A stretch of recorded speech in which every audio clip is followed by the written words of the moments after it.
3 साल पहले मुझे स्कूल की एक शाम प्यारी लड़की से प्यार हो गया था, लेकिन फिर हमारे बीच एक झगड़ा हुआ और मैंने कभी जाकर बात ठीक करने की कोशिश नहीं की। उस ठंडी दूरी के दौरान मैंने उसे दूसरे लड़कों के साथ हंसते बोलते देखा। मैंने उससे कभी कुछ पूछा भी नहीं और फिर अगले ही दिन मुझे एक गुप्त रिसर्च मिशन पर भेज दिया गया। मेरी पहचान पूरी तरह छुपा दी गई। 3 साल बाद जब मैंने अपना राष्ट्रीय मिशन सफलतापूर्वक पूरा किया तो मेरे दिल में बस एक ही सवाल था, क्या हमारा रिश्ता सच में खत्म हो गया था? जब मुझे पता चला कि सेरेना हार्पर अब कोलंबिया यूनिवर्सिटी में पढ़ती है तो मैं MIT में प्रोफेसर बन सकता था, लेकिन मैंने कोलंबिया को चुना। एक साधारण फ्रेशमैन बनकर मैं फिर से उसके करीब आना चाहता था। कोलंबिया यूनिवर्सिटी के फ्रेशमैन वेलकम एरिया में सेरेना चुपचाप अपनी कुर्सी पर बैठी थी। वो बस शांत बैठी थी, लेकिन फिर भी वहाँ से गुजरने वाले हर नए छात्र की नजर उसी पर टिक जाती थी। उसकी सबसे अच्छी दोस्त मिया चैन मुस्कुराई। सेरेना, सच में तुम अपने टाइटल की हकदार हो, पूरे कोलंबिया की सबसे खूबसूरत लड़की। देखो उन फ्रेशमैन लड़कों को, तुम्हें देखते ही उनकी नजरें तुम पर जम गई है। आज के बाद पूरा कैंपस तुम्हारे बारे में बात करेगा। नॉर्थ गेट के बाहर स्ट्रीट फूड खाना, रात को साथ में स्नैक्स खाना, क्या ये किसी रिश्ते से ज्यादा खूबसूरत नहीं? लेकिन ये कहते ही सेरेना की आंखों की चमक अचानक फीकी पड़ गई, क्योंकि यही बातें उसने सालों पहले उस लड़के से कही थी। कितनी अजीब बात है, आज भी इस भीड़ में कई चेहरों की आंखें उसकी जैसी लगती है, नाक भी वैसी ही, लेकिन वो खुद कहीं दिखाई नहीं देता। ऐसी आवाजें जो उसकी आवाज जैसी लगती थी, उनमें से कोई भी असल में वो नहीं था। मिया ने सेरेना की आंखों में उदासी देखी और तुरंत परेशान हो गई। सेरेना, तुम अभी भी उस बॉयफ्रेंड के लिए तो नहीं तड़प रही हो जैसे तुमने 3 साल पहले खो दिया था? भले ही तुम 3 साल तक उसके लिए शोक मनाती रही हो, लेकिन अब वे 3 साल बीत चुके हैं। सेरेना अपनी रूममेट की चिंता समझ गई और आसानी से मुस्कुरा दी। बात असल में ये नहीं है कि मैं उसे भुला नहीं पा रही हूँ, बात बस इतनी है कि अभी मैं खुद को किसी और को पसंद करने के लिए तैयार नहीं कर पा रही हूँ। फिर उसने मिया का हाथ पकड़ा और जोर देकर कहा, ठीक है, अब यहाँ खड़े होकर ख्यालों में खोना बंद करो। नए स्टूडेंट्स किसी भी पल पहुँचने ही वाले होंगे। क्या तुम गेट पर उनका स्वागत करने नहीं जा रही हो? किसी पता, शायद इस साल कुछ ऐसे प्यारे लड़के आए जो तुम्हारी नजर में आ जाए। मिया की आंखें तुरंत चमक उठी। सही बात है। फिर वो जल्दी से स्वागत क्षेत्र से निकलकर नए स्टूडेंट्स का स्वागत करने के लिए कैंपस के गेट की ओर चल पड़ी। सेरेना ने एक हल्की सी आह भरी। पहला प्यार, कोई इसे इतनी आसानी से कैसे भूल सकता है? उस समय बस एक बार पीछे मुड़कर देखने के साथ ही वो सेरेना की पूरी जवानी अपने साथ ले गया था। उसकी थोड़ी नम आंखें तेजी से झपकी और उसे लगा जैसे वो उन दिनों में वापस पहुंच गई हो जब लिटरेचर क्लास में चुपके से चिट्ठियां पास की जाती थी, स्टडी हॉल में गानों के बोल हाथ से लिखे जाते थे, मैथ क्लास में ऊँघ आ जाती थी और उन 10 मिनट के ब्रेक में जहाँ वो अब भी खूबसूरत सपने देख सकती थी। कुछ ही देर में एक हल्की हवा का झोंका आया जिसने लड़की की कनपटी के पास लटकते लंबे बालों को बिखेर दिया। सेरेना ने अपना सिर उठाया। उसके चेहरे पर पछतावे का एक ऐसा निशान था जिसे शब्दों में बयान नहीं किया जा सकता था। काश तुम अभी भी यहाँ होते, कितना अच्छा होता। कोलंबिया यूनिवर्सिटी के गेट। मैं अपने सूटकेस के साथ खड़ी थी और अपने सामने लिखे सुनहरे अक्षरों को ऊपर की ओर देख रही थी। मेरा दिल जो ठहरे हुए पानी की तरह शांत था, अचानक लहरों से हिल उठा। उस समय मैं बिना अलविदा कहे चला गया था। उसका दिल जरूर टूट गया होगा। मैंने गहरी सांस ली और धीरे धीरे गेट से अंदर कदम बढ़ाया। जिस पल मैंने कैंपस में कदम रखा, मेरे आसपास मौजूद कई लड़कियों का ध्यान तुरंत मेरी ओर चला गया। हे भगवान, जरा उसे देखो, वो नया स्टूडेंट कितना हैंडसम है। क्या इसी को कहते हैं बिना किसी कोशिश के हैंडसम? मैंने अपने आसपास हो रही बातों को नजरअंदाज किया और अभी कुछ ही कदम आगे बढ़ाया था कि मिया, जिसने नए स्टूडेंट्स के ओरिएंटेशन के लिए वॉलंटियर वाला आर्म बैंड पहना हुआ था, तेजी से मेरी ओर बढ़ी। हे नए स्टूडेंट, मैं रजिस्ट्रेशन में मदद करने वाली एक वॉलंटियर हूँ। चलो मैं तुम्हें दिखाती हूँ कि साइन इन कहाँ करना है। मैंने मना नहीं किया, वैसे भी मैं कैंपस से परिचित नहीं था। शुक्रिया, मैं इसकी सराहना करता हूँ। कुछ कदम चलने के बाद मैं मुड़ा और पूछा, हे, क्या तुम सेरेना हार्पर नाम की किसी सीनियर स्टूडेंट को जानती हो? बेशक जानती हो। मिया ने तुरंत सिर हिलाया, मजाक करते हुए। वाह, एक नए स्टूडेंट के हिसाब से तुम्हारे पास काफी अच्छी जानकारी है। तुम अभी अभी यहाँ आए हो और तुम्हें कैंपस की सबसे खूबसूरत लड़की के बारे में पहले से ही पता चल गया है। तो क्या तुम्हें हमारी कैंपस ब्यूटी सेरेना में दिलचस्पी है? मैं मुस्कुराया। सेरेना और मैं एक ही हाई स्कूल में पढ़ते थे। असल में उसी की वजह से मैंने कोलंबिया आने का फैसला किया। मिया थोड़ी हैरान दिखी। देखी और उसने मुझे एक समझदारी भरी नजर से देखा। उसकी तारीफ में उसके पीछे पीछे यहाँ आ गए, है ना? आजकल के बच्चे भी कमाल के होते हैं, लेकिन चूंकि तुम उसी हाई स्कूल में पढ़े हो तो तुमने शायद सुना ही होगा कि सेरेना के साथ क्या हुआ था, है ना? मैं उलझन में पढ़कर रुक गया। हाई स्कूल में सेरेना हमेशा से एक आदर्श छात्रा रही थी, स्कूल की सबसे सुंदर लड़की होने के साथ साथ अपनी क्लास में सबसे आगे रहने वाली। मुझे सच में नहीं पता था कि उसके बारे में और क्या जानने लायक हो सकता है, सिवाय इसके कि वो हमारी क्लास में हमेशा दूसरे नंबर पर आती थी। शायद इसलिए क्योंकि पहले नंबर पर हमेशा मैं ही रहता था। तभी मेरी जेब में फोन वाइब्रेट हुआ। मैंने मियाँ की तरफ माफी भरी नजर से देखा। माफ करना, मुझे ये फोन उठाना होगा। मियाँ को हाथ से मना करते देख मैंने फोन उठाया। प्रोफेसर लुकास, मैं कैलाहन रीड बोल रहा हूँ। दूसरी तरफ से एक अधेड़ उम्र के आदमी की खुशमिजाज आवाज सुनाई दी। कैलाहन, मुझे बहुत अफसोस है। हमारी मूल योजना के अनुसार मुझे तुमसे गेट पर मिलना था, लेकिन यहाँ प्रोजेक्ट में अचानक कोई काम आ गया और मैं वहाँ से निकल नहीं पाया। मैं सच में माफी चाहता हूँ। मैंने मुस्कुराते हुए सिर हिलाया। प्रोजेक्ट ज्यादा जरूरी है, मैं ठीक हूँ। मैं अब अपना रजिस्ट्रेशन पूरा करने ही वाला हूँ। प्रोफेसर लुकास ने बात जारी रखी, लेकिन मुझे अब भी समझ नहीं आ रहा। तुम्हारी रिसर्च की विशेषज्ञता को देखते हुए तुम आसानी से किसी भी डॉक्टोरल उम्मीदवार की जगह ले सकते थे। तुमने अचानक अंडर ग्रेजुएट करने का फैसला क्यों किया? मैंने उन्हें वही जवाब दिया जो मैं हमेशा देता था, जब भी तुम चीजों को समझ जाओगे। उन्होंने कहा, मैं तुरंत अपने से ऊपर के अधिकारियों को इसकी जानकारी दूंगा। तुम्हें कोलंबिया में मानद प्रोफेसर बनाने के लिए मैं तुम्हें गारंटी देता हूँ कि हम तुम्हें जो प्रस्ताव देंगे वो किसी भी दूसरे विशेषज्ञता के प्रस्ताव से बेहतर होगा। मैंने मुस्कुराते हुए जवाब दिया, इस बारे में बाद में बात करते हैं प्रोफेसर, पहले मुझे थोड़ी देर आराम कर लेने दीजिए। प्रोफेसर लुकास ने बार बार सिर हिलाया। ठीक है ठीक है ठीक है, तो फिर तुम आगे बढ़कर अपना रजिस्ट्रेशन करवा लो। भले ही मैं अभी कैंपस में मौजूद नहीं हूँ। अगर तुम्हें रोजमर्रा की जिंदगी में कोई भी दिक्कत आती है तो मुझे सीधे फोन कर लेना। और सिर हिलाया। जरूर, जब आप वापस आएंगे तो मैं आपसे मिलने जरूर आऊंगा। फिर मैंने फोन काट दिया। कुछ ही देर में मियाँ मुझे नए स्टूडेंट्स के रजिस्ट्रेशन एरिया में ले गई। उसने चारों ओर देखा और पाया कि सेरेना, जो वेलकम एरिया में बैठी थी, अचानक गायब हो गई थी। मियाँ थोड़ी निराश दिखी और मेरी ओर मुड़ी। माफ करना नए स्टूडेंट, सेरेना को शायद कोई जरूरी काम आ गया होगा, तुम अभी उससे नहीं मिल पाओगे। मैंने हल्की सी मुस्कान दी और सिर हिलाया। कोई बात नहीं, अभी बहुत समय है, मुझे मौका जरूर मिलेगा। ये सुनकर मियाँ का चेहरा तुरंत खिल उठा। कल नए स्टूडेंट्स के लिए ओरिएंटेशन मीटिंग है, तब तुम उससे जरूर मिल पाओगे। जाओ पहले अपना रजिस्ट्रेशन करवा लो। मैंने सिर हिलाया और डिपार्टमेंट के रजिस्ट्रेशन टेबल की ओर चल दिया। एडमिशन लेटर से अपनी जानकारी मिलाने, नए स्टूडेंट्स की लिस्ट में अपना नाम ढूंढने और साइन करने के बाद मुझे अपने डॉर्म की चाबी और स्टूडेंट आईडी मिल गई। फिर मैं हॉस्टल की तरफ चल पड़ा। मेरे जाने के कुछ ही देर बाद सेरेना किसी के साथ मियाँ के पास पहुंची। मियाँ तुरंत दौड़कर सेरेना के पास गई। सेरेना, तुम्हारी टाइमिंग इससे ज्यादा खराब नहीं हो सकती थी। मैं तुम्हें बताती हूँ, इस साल हमारे स्कूल में एक बहुत ही हैंडसम नया स्टूडेंट आया है और उसने कहा कि वह उसी हाई स्कूल में पढ़ता था जहाँ तुम पढ़ती थी। मैं तुमसे कह रही हूँ, वह पक्का तुम्हारी वजह से ही यहाँ आया है। रुको, मुझे अभी डेटिंग में कोई दिलचस्पी नहीं है। सेरेना ने कहा, मैं ये नहीं कह रही हूँ कि तुम्हें उसे डेट करना ही है, लेकिन क्योंकि वह तुम्हारे ही शहर का नया स्टूडेंट है तो तुम्हें कम से कम थोड़ी हमदर्दी तो दिखानी चाहिए। तुम उससे कल के ओरिएंटेशन में मिलोगी। फिर मियाँ ने पूछा, उस नए स्टूडेंट का नाम कैलाहन रीड है मुझे लगता है। क्या ये नाम सुनकर तुम्हें कुछ याद आया? जिस पल मियाँ ने ये शब्द कहे, सेरेना का दिल जैसे एक पल के लिए धड़कना ही भूल गया। उसकी आवाज भी कांपने लगी। तुमने उसका नाम क्या बताया? मियाँ ने हैरानी से पूछा। उसका नाम कैलाहन रीड है। क्या कुछ गड़बड़ है? सेरेना ने अपना सिर हिलाया और उस पर निराशा छा गई। नहीं, कुछ नहीं। वो किस तरफ गया? मियाँ ने उस दिशा में इशारा किया जिधर मैं गया था। जब सेरेना की नजर उस तरफ गई तो मैं अभी अभी एक छोटी सी गली में मुड़ा था, लेकिन उस एक पल में सेरेना को लगा कि उसने सालों पहले देखे उस लड़के की परछाई देखी है। लेकिन फिर उसने जल्दी से अपना सिर हिलाया। ऐसा नहीं हो सकता, शायद ये कोई और है जिसका नाम बस वही है, बस नाम वही है, कद काठी वैसी ही है। आखिर में सेरेना का शरीर कांप उठा और उसने अपने वे कदम पीछे खींच लिए जो उसके पीछे भागने के लिए बेताब थे। दूसरी तरफ मैं चाबी पर लिखे कमरे के नंबर को देखते हुए हॉस्टल की बिल्डिंग तक पहुंच गया। मैंने उस कमरे का दरवाजा खोला जहां मैं अपने कॉलेज के साल बिताने वाला था। कुछ ही देर में मेरे दूसरे रूममेट भी आ गए। हम चारों ने अपनी उम्र के हिसाब से अपना क्रम तय कर लिया। टाइलर यांग सबसे बड़ा था, मार्कस डोंग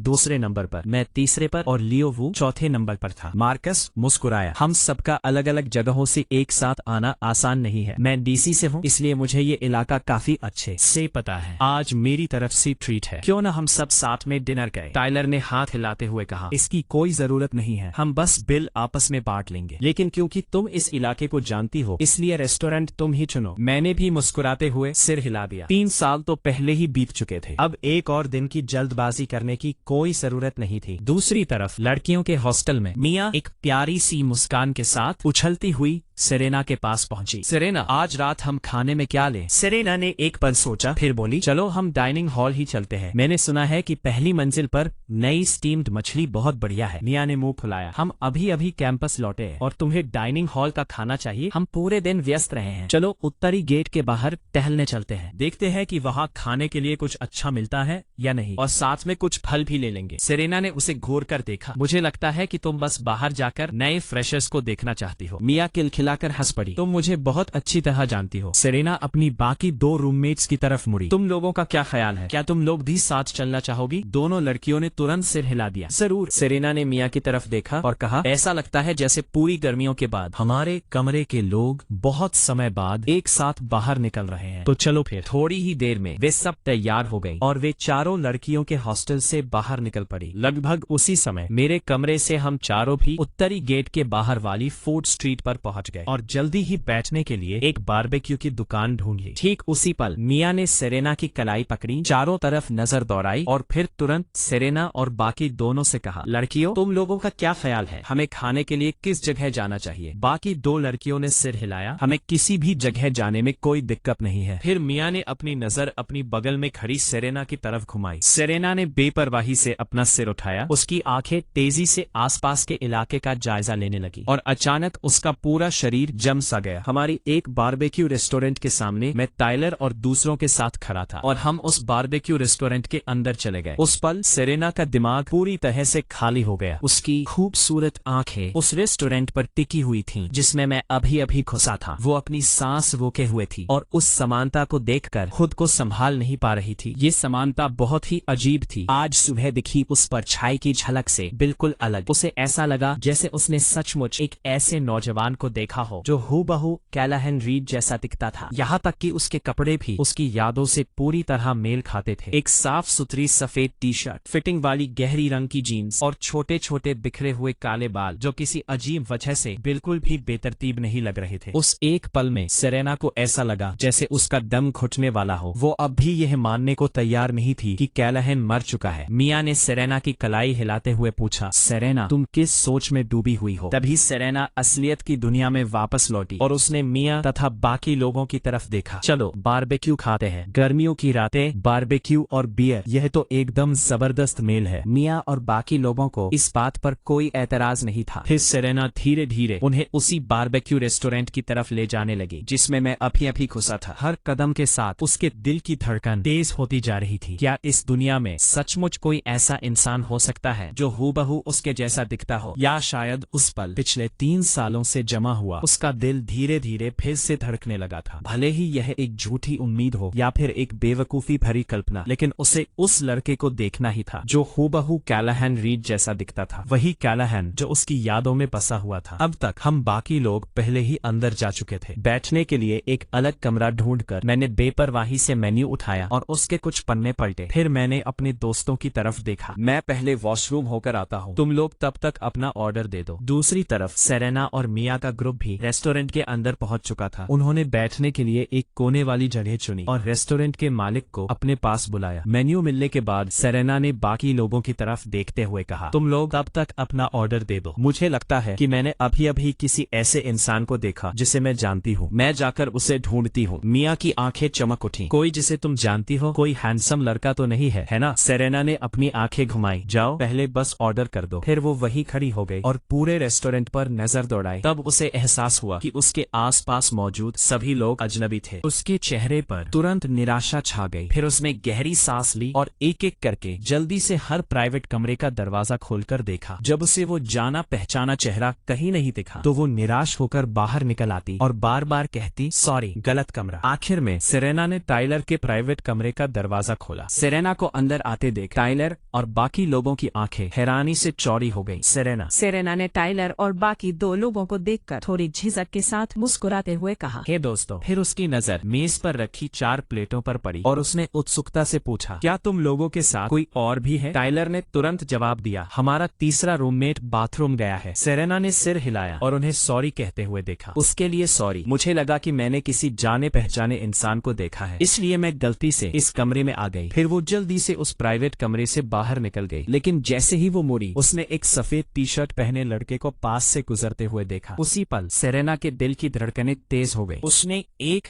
गहरी सांस ली। वो धीरे धीरे उस लड़के के पीछे गई और हल्के से उसके कंधे पर हाथ रखा। लड़का तुरंत मुड़ा और जब उसने देखा कि ये सेरेना है तो उसकी आंखें खुशी से चमक उठी। हे सेरेना, क्या तुम्हें कुछ चाहिए था? सेरेना के चेहरे के हाव भाव तुरंत बदल गए। उसके लिए सॉरी, मैं तुम्हें कोई और ही समझ बैठी थी। मुझे सच में बहुत अफसोस है। सेरेना ने बार बार माफी मांगी। आखिर में वो धीरे धीरे वापस उस जगह गई जहाँ मिया और बाकी लोग बैठे थे। मिया ने तुरंत पूछा, क्या हुआ? तुम तो बस थोड़ी देर टहलने गई थी, लेकिन वापस ऐसे लौटी हो जैसे तुम्हारी जान ही निकल गई हो। सेरेना ने जबरदस्ती मुस्कुराते हुए कहा, कुछ नहीं हुआ। फिर उसने मेज पर रखी ठंडी बियर की बोतलों की तरफ देखा। इस सेमेस्टर में ये पहली बार है जब हम सब साथ में बारबेक्यू के लिए बाहर आए हैं। चलो पहले कुछ ड्रिंक्स पीते हैं, मैं शुरुआत करती हूँ। उसने एक बियर की बोतल खोली और अपना गिलास अपर तक भर लिया। फिर सेरेना ने अपना सिर पीछे की तरफ झुकाया। एक के बाद एक घूंट भरते हुए उसने पूरा गिलास खाली कर दिया। दूसरी तरफ मैं धीरे धीरे बाथरूम से बाहर निकला। मैंने मेन डाइनिंग एरिया की तरफ देखा भी नहीं और सीधे प्राइवेट कमरे में चला गया। अंदर मेज पर ठंडी बियर के गिलास पहले से ही भरे रखे थे। मुझे अंदर आते देख टाइलर और बाकी लोगों के चेहरे पर तुरंत मुस्कान आ गई। कैल, तुम तो बाथरूम में बहुत देर तक रहे, हम तुम्हारा ही इंतजार कर रहे थे। चलो आ जाओ। चलो हम सब अलग अलग जगहों से यहाँ एक साथ आए हैं, इस बात का जश्न मनाते हैं। चलो अपने अपने ग्लास ऊपर उठाओ। मैंने जरा भी देर नहीं की। बैठते ही मैंने अपने सामने रखा ग्लास उठा लिया और उन तीनों को देखकर मुस्कुरा दिया। कुछ और राउंड्स के बाद खाना सचमुच बहुत जबरदस्त लगा और तब तक मार्कस का चेहरा एकदम लाल हो चुका था। उसने अपना ग्लास ऊपर उठाया और सबको देखकर मुस्कुराया। पता है, सेरेना हार्पर भी इसी रेस्टोरेंट में खाना खा रही है। तुम लोगों का क्या कहना है? क्या हमें बाहर जाकर उसे ड्रिंक ऑफर करनी चाहिए? आखिरकार मिलिट्री ट्रेनिंग के दौरान वो हमारी ओरिएंटेशन लीडर होगी। मैं जम्स आ गया। सेरेना थोड़ी देर पहले यही थी। लियो ने तुरंत बीच में कहा, तुम तो बाथरूम में थे। सेरेना शायद गलती से गलत कमरे में चली गई थी, इसलिए वो एक पल के लिए हमारे कमरे में आ गई थी। जब मैं बाथरूम जाने के लिए बाहर निकला तो मैंने देखा कि वो और उसकी रूममेट्स अभी भी बाहर ड्रिंक कर रही थी। टाइलर ने सहमति में सिर हिलाया। हाँ, मैंने भी देखा था। कहना पड़ेगा, सेरेना सच में कोलंबिया की टॉप ब्यूटी के अपने टाइटल के लायक है। जब वो ड्रिंक कर रही होती है तब भी वो कमाल की लगती है। मैंने थोड़ी सी त्योरियां चढ़ाई। जिस सेरेना को मैं जानता था उसने तो कभी शराब की एक बूंद भी नहीं छुई थी। कुर्सी खिसकने की आवाज के साथ ही मैं तुरंत खड़ा हो गया। टाइलर और बाकी लोग मेरी तरफ देखने लगे। कैल, तुम कहाँ जा रहे हो? मेरी आंखों में चिंता की एक झलक दिखाई दी। फिर मैंने उनकी तरफ देखकर मुस्कुराया। मैं बस एक पल के लिए बाहर जा रहा हूँ, तुम लोग अपनी ड्रिंक जारी रखो। ये कहकर मैंने सबसे पहले प्राइवेट कमरे का दरवाजा खोला और मुख्य हिस्से में बाहर निकल आया। मेरी आंखों ने तेजी से पूरे कमरे का जायजा लिया और सेरेना को ढूंढ निकाला। वह अभी भी एक के बाद एक ग्लास पी रही थी। मेज पर बैठी मिया और उसकी 2 अन्य रूममेट्स चिंता भरी नजरों से सेरेना को देख रही थी। सेरेना, अब बस कर, ड्रिंक करना बंद कर, जरा खुद को तो देख, तू तो पहले ही पूरी तरह से नशे में है। जब सेरेना ने रेस्टोरेंट में घूमना शुरू किया था तब से ही उन सबको लग रहा था कि उसके साथ कुछ तो गड़बड़ है, जैसे उसने अपनी रूह ही खो दी हो। वो एक के बाद एक ग्लास पीती जा रही थी। शुरू में उन्हें लगा कि शायद उसका मूड खराब है, इसलिए उन्होंने भी उसके साथ कुछ ड्रिंक्स ले ली। उन्हें जरा भी अंदाजा नहीं था कि वो इस कदर शराब पी जाएगी। सेरेना की आंखें पहले से ही धुंधली हो चुकी थी। मैं ठीक हूँ, बस ये आखिरी ग्लास खत्म कर लूं, फिर मैं रुक जाऊंगी। ग्लास पकड़ते हुए उसका हाथ कांप रहा था। उसका चेहरा शर्म से लाल हो गया था। तभी ठीक उसकी आंखों के सामने अचानक एक चेहरा उभर आया। वही चेहरा जिसके सपने वो दिन रात देखा करती थी। हालांकि वो थोड़ा धुंधला सा दिख रहा था। सेरेना को पूरा यकीन था कि ये कैलाहैन ही है। बस कर, अब और मत पी। मैंने उसके हाथ से ग्लास छीन लिया और एक ही घूंट में उसे खुद ही गटक गया। फिर मैंने बेहद चिंता भरी नजरों से सेरेना की तरफ देखा और बाकी लोगों से पूछा, इसने कितनी की ली है? मिया ने जमीन पर पड़ी 7-8 खाली बोतलों की तरफ इशारा किया। हमारी लड़की सेरेना ने ये सारी बोतलें अकेले ही पी ली और अब वो पूरी तरह से नशे में धुत है। सेरेना ने अपना सिर उठाया, उसकी आंखें थोड़ी लाल हो गई थी। तभी उसकी आंखों से आंसुओं की 2 धाराएं बह निकली। मैं नशे में नहीं हूँ। कैलाहन, क्या ये तुम हो? तुम आखिरकार वापस आ ही गए। फिर उसने अपनी बाहें मेरे चारों ओर लपेट ली। रोते हुए उसका पूरा शरीर कांप रहा था। मैं तुमसे वादा करती हूँ, मैं अब कभी तुमसे झगड़ा नहीं करूंगी। प्लीज अब फिर कभी मुझे छोड़कर अचानक गायब मत हो जाना, ठीक है? मेरे चेहरे के हाव भाव उलझन भरे हो गए। मैंने आगे बढ़कर सेरेना के कांपते कंधों पर धीरे से थपकी दी और मिया से पूछा, तुम्हारा डॉम कहाँ है? लाओ, मैं इसे वहां तक पहुंचाने में तुम्हारी मदद करता हूँ। मिया एक पल के लिए हक्की बक्की रह गई, फिर तुरंत ही जोश में आ गई। हाँ जरूर, वैसे भी हम इसे अकेले उठाकर नहीं ले जा सकते थे। बहुत बहुत शुक्रिया फ्रेशमैन। मैंने अपना सिर हिलाया। कोई तकलीफ नहीं है यार। फिर मैंने सेरेना की पतली कमर के चारों ओर अपनी बाह लपेटी, उसे प्रिंसेस स्टाइल में ऊपर उठाया, कुर्सी से उठाकर तेजी से अपनी बाहों में भर लिया और धीरे धीरे उस बारबेक्यू रेस्टोरेंट से बाहर निकल गया। वापस प्राइवेट रूम में टाइलर और बाकी लोगों ने अपना सिर बाहर निकालकर झांका। मुझे सेरेना को उठाकर ले जाते हुए देखकर वे सब जहां के तहां जम गए। ये सब बहुत अचानक हुआ था। वे तो अभी अभी इस बात पर चर्चा कर रहे थे कि सेरेना को कोई ड्रिंक ऑफर करने जाए या नहीं, और यहाँ कैलाहन बस बाहर निकला और उसे सीधे अपनी बाहों में उठाकर ले गया। सेरेना की 2 दूसरी रूममेट्स भी उतनी ही हैरान थी और कॉलेज में अपने साल के दौरान बहुत सारे लड़कों ने सेरेना का पीछा किया था। अमीर वारिस, कैंपस के बाहर के स्टार्टअप फाउंडर्स, लेकिन बिना किसी अपवाद के उसने कैंपस के हर एक लड़के को मना कर दिया था। वो किसी भी लड़के की तरफ नजर उठाकर भी नहीं देखती थी। तो ये नया लड़का कहाँ से आ गया? और वो तो बस उस पर पूरी तरह से फिदा हो गई। मिया भी थोड़ी हैरान थी। इन दोनों के बीच की मौजूदा स्थिति को देखते हुए शायद इनके बीच कोई गहरा पुराना रिश्ता रहा हो, लेकिन जहाँ तक उसे पता था सेरेना सिर्फ एक ही लड़के के साथ रही थी, वो बॉयफ्रेंड जिसे उसने 3 साल पहले खो दिया था। क्या ये कैलाहन हो सकता है? ये सोचते ही मिया सिहर उठी। क्या वो सचमुच मौत के मुंह से वापस आ गया था? लेकिन अभी उसके पास इस बारे में सोचने का समय नहीं था। वो तेजी से रेस्टोरेंट के काउंटर की तरफ भागी। पैसे चुकाने के बाद उसने अपनी दूसरी दोनों रूममेट्स को अपने पीछे बाहर आने का इशारा किया। सेरेना ने नशे में धुत सी अपनी आंखें खोली और सीधे मेरे चेहरे की तरफ देखने लगी। उसने तुरंत अपनी बाहें मेरी गर्दन के चारों ओर लपेट ली। वह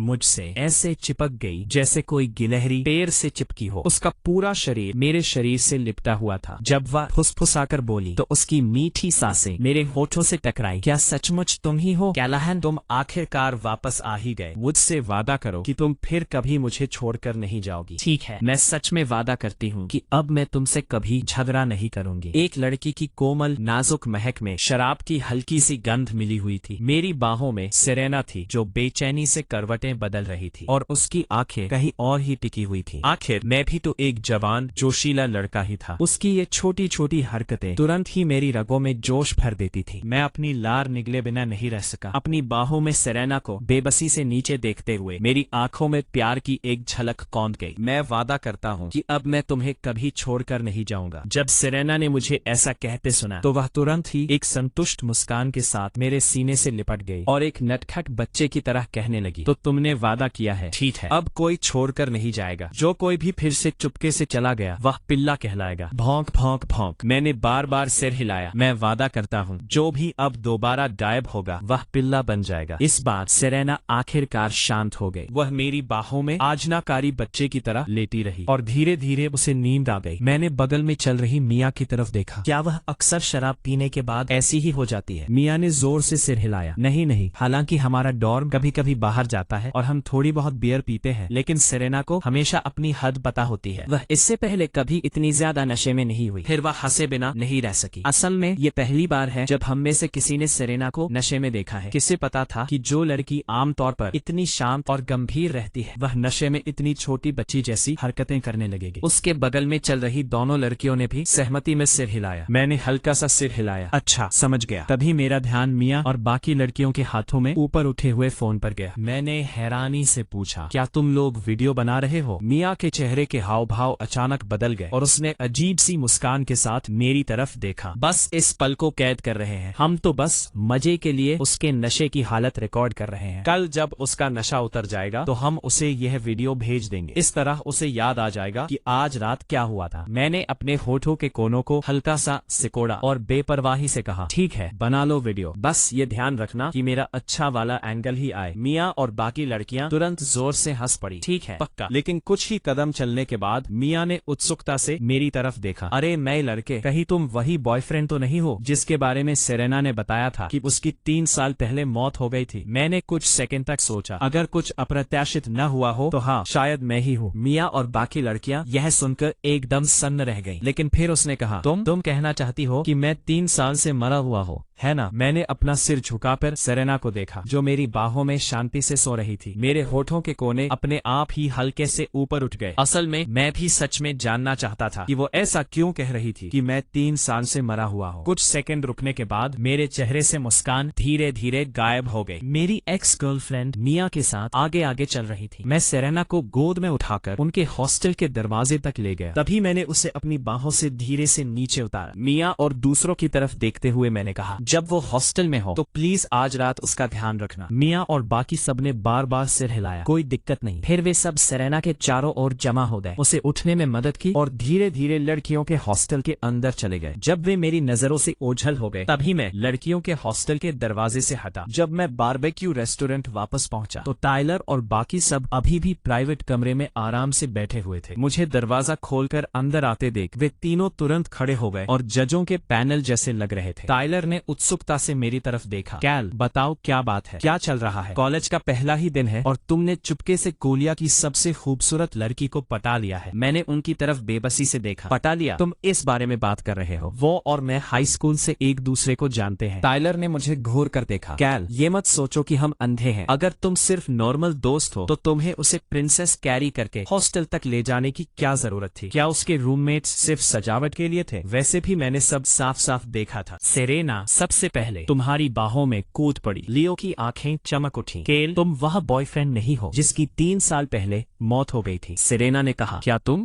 दोनों का ब्रेकअप 3 साल पहले हो गया था? तुमने उसका दिल तोड़ दिया था। प्यार नफरत में बदल गया था, इसलिए वो सबको बताती फिर रही थी कि तुम मर चुके हो। मैं तो पूरी तरह से परेशान हो गई थी। मनगढ़ंत बातें बनाना बंद करो। मैंने उसके साथ कभी कुछ गलत नहीं किया। वैसे भी हम डेट भी नहीं कर रहे थे। ये सुनकर मार्कस हंस पड़ा। जहाँ तक मुझे पता है उसने हाई स्कूल में कभी किसी को डेट नहीं किया। तो अब मुझे बात समझ में आई। 3 साल पहले वाला ये मरा हुआ बॉयफ्रेंड सेरेना ने ही गढ़ा था। एक तरह से उसने एक फर्जी एक्स की कहानी बनाई थी। तो क्या मेरा कोई चांस है? टाइलर ने मार्कस को घूरा। यहाँ से निकलो, सपने देखना बंद करो। मैं अपनी तेज सिक्स्थ सेंस, छठी इंद्रिय की कसम खाता हूँ। कैल और हमारे कैंपस की सुंदरी सेरेना के बीच पक्का कोई ऐसी कहानी है जिसके बारे में किसी को नहीं पता। पलक झपकते ही टाइलर और बाकी 2 लोग मुझे गॉसिप भरी नजरों से देखने लगे। मैंने बेबसी से आह भरी। हम कभी साथ नहीं थे और ना ही हमारे बीच कोई खेल कूद चल रहा था। हम तो बस आम क्लासमेट थे। लियो ने फिर पूछा, तो क्या तुम्हारे मन में उसके लिए जरा भी भावनाएं नहीं है? मैं एक पल के लिए चुप हो गया। है। ठीक उसी समय उत्तर में स्थित एक बड़े एरोस्पेस रिसर्च बेस पर गंभीर शोधकर्ताओं के एक समूह ने कहा, साथियों, इस असफल फ्लाइट टेस्ट के बारे में क्या किसी के पास कोई विचार है? तभी प्रोफेसर लुकास अचानक खड़े हो गए और सबकी तरफ ऊपर देखते हुए बोले, मैं एक ऐसे इंसान को जानता हूँ जो इस समस्या को सुलझाने में हमारी मदद कर सकता है। वो जिस इंसान की बात कर रहे थे वो था कैलाहन आर ईड। लिथोग्राफी मशीन रिसर्च के मामले में भी उस रिसर्च बेस को पहले काफी दिक्कतों का सामना करना पड़ा था, लेकिन जब वे दिक्कतें कैलाहन के पास पहुंची तो वे सब पलक झपकते ही सुलझ गईं। कम से कम उन शोधकर्ताओं के मन में तो ऐसा ही था जिन्होंने लिथोग्राफी मशीन रिसर्च बेस पर उसके डिजाइन में हिस्सा लिया था। कैलाहन रीड का रुतबा तो लगभग एक किंवदंती लेजेंड जैसा हो गया था। ये सुनकर रॉबर्ट लिन, जो नई पीढ़ी के फाइटर जेट इंजन के पूरे डिजाइन के इंचार्ज थे, ने तुरंत अपनी नजरें प्रोफेसर लुकास की तरफ घुमा दी। आप कह रहे हैं कि कोई ऐसा इंसान है जो आकर इस समस्या को सुलझा सकता है? प्रोफेसर लुकास धीरे से बोले। Callahan read. वहाँ मौजूद हर कोई हैरान परेशान सा दिखने लगा। ये नाम उनके लिए बिल्कुल ही अनजान था, क्योंकि कैलाहन रीड की मौजूदा पहचान देश के भीतर अत्यंत गोपनीय टॉप सीक्रेट रखी गई थी। उन सबके बीच खड़े रॉबर्ट लिन के चेहरे के हाव भाव में ही बस जरा सा बदलाव आया। उन्होंने प्रोफेसर लुकास की तरफ देखा और, क्या ये वही कैलाहन रीड है जिसके बारे में तुम बात कर रहे हो? क्या वो उसी प्रोजेक्ट का चीफ डिजाइनर है जिसमें तुमने नेशनल साइंस इंस्टीट्यूट के डिप्टी डायरेक्टर के तौर पर हिस्सा लिया था? उसके पास जानकारी तक पहुंचने का तेज जरिया था। और तो और उस समय की बात है जब वे मुझे साइंस इंस्टीट्यूट के सीनियर फेलो के तौर पर नॉमिनेट करने की कोशिश कर रहे थे। उन्होंने कैलाहन रीड की उपलब्धियों के बारे में आपस में मीटिंग्स भी की थी। उसे इस बारे में काफी समझ थी। प्रोफेसर लुकास ने पक्के तौर पर सिर हिलाया। हाँ, वही है। रॉबर्ट लिन को थोड़ा शक था। तो क्या तुम उसे यहाँ बुला सकते हो? जहाँ तक मुझे पता है वो लड़का अभी अपना समय बर्बाद कर रहा है, डीसी में कॉलेज जा रहा है। बिल्कुल सही, अपना समय बर्बाद कर रहा है। वैज्ञानिक रिसर्च के मामले में कैलाहन रीड का टैलेंट जबरदस्त था। इंस्टीट्यूट के ये पुराने लोग इस बारे में कुछ न कुछ जानते थे। 3 सालों में वो जमीन से उठकर एक नैनोमीटर लिथोग्राफी टेक्नोलॉजी डेवलप करने के मुकाम तक पहुंच गया था और उसने अकेले दम पर अमेरिका की चिप इंडस्ट्री को दुनिया में सबसे ऊपर पहुंचा दिया था। ऐसे रिसर्च टैलेंट को देखते हुए वे बस यही चाहते थे कि इस लड़के को दिन के 24 घंटे रिसर्च बेस में ही बंद रखा जाए। प्रोफेसर लुकास ने सिर हिलाया। मैं इसकी गारंटी तो नहीं दे सकता, लेकिन हमें कोशिश तो करनी ही होगी। रॉबर्ट लिन ने कुछ सेकंड तक सोचा। उसकी आंखों में धीरे धीरे उम्मीद की किरण जागी और आखिर में उसने सिर हिला दिया। ठीक है, तो फिर कल सुबह सवेरे ही जाकर कोशिश करो। मैं अपने डॉर्म में कपड़े पैक कर रहा था और साथ ही फोन पर